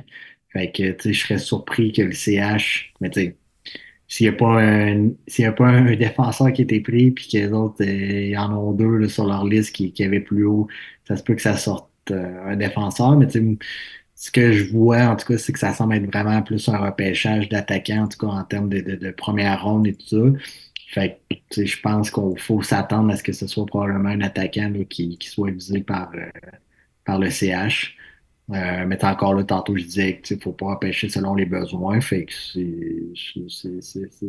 c'est pas ce qui se fait. C'est juste que je trouve que c'est un repêchage qui est beaucoup plus en profondeur au niveau des attaquants. Fait que moi, je vois comme un attaquant probablement là, comme cible là, du CH. OK. selon ce que vous voyez là, de la Banque d'espoir du Canadien, de l'alignement actuel, qu'est-ce que le CH a le plus de besoin? J'ai l'impression que le gardien de but, c'est Ridley, là, avec Debèche puis Fowler, qui sont très bien classés, puis que Debèche il est en avance sur le plan là, d'être dans la Ligue nationale là. Qu'est-ce que le Canadien a de besoin, tu sais?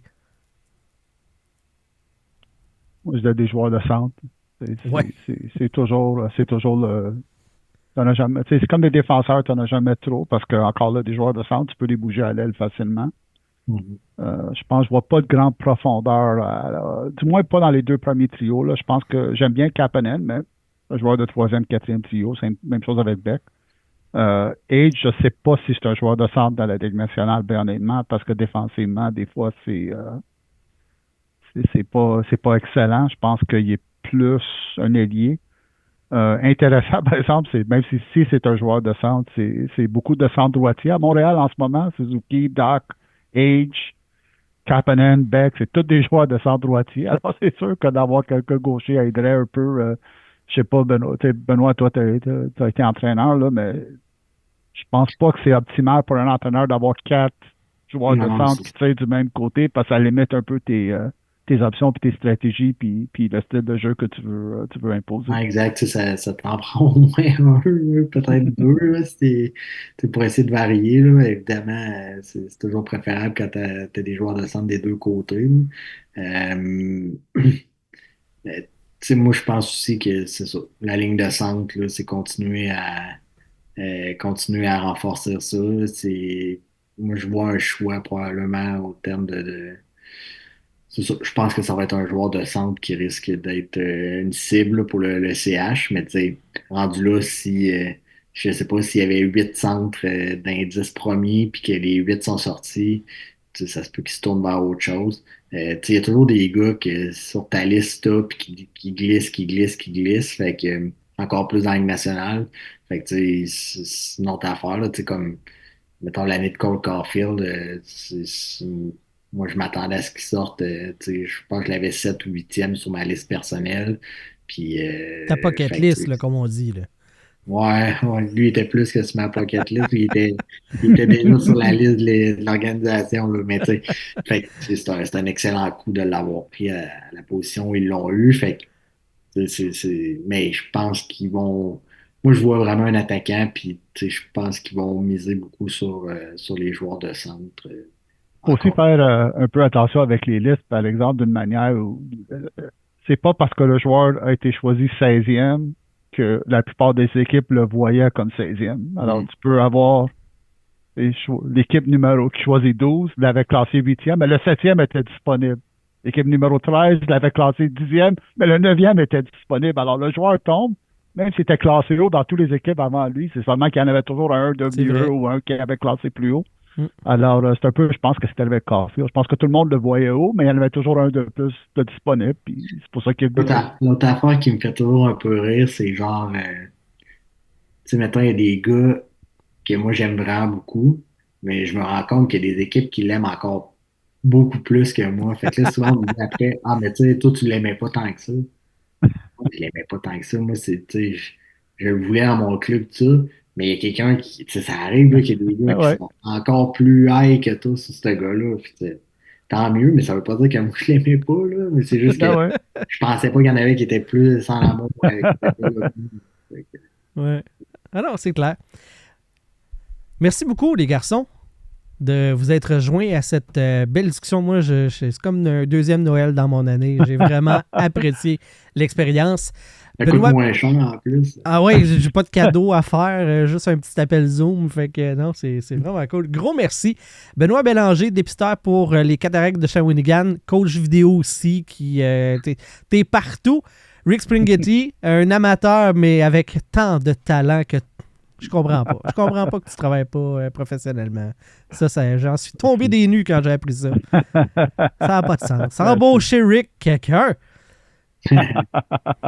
Donne-moi ton CV, Moi, faire ton PR. OK? OK. Je t'engage. C'est bon. Mon agent. Génial. C'était JB Gagné, ton animateur. C'était le podcast Les Glorieux, édition Espoir. J'espère que vous avez apprécié. Et la semaine prochaine, on se retrouve pour un épisode entrevue, encore une fois. On va recevoir Anthony Marcotte, le descripteur, la voix du Rocket de Laval. Donc, c'est un autre gros show qui vous attend, les auditeurs. Merci tout le monde. Bye-bye.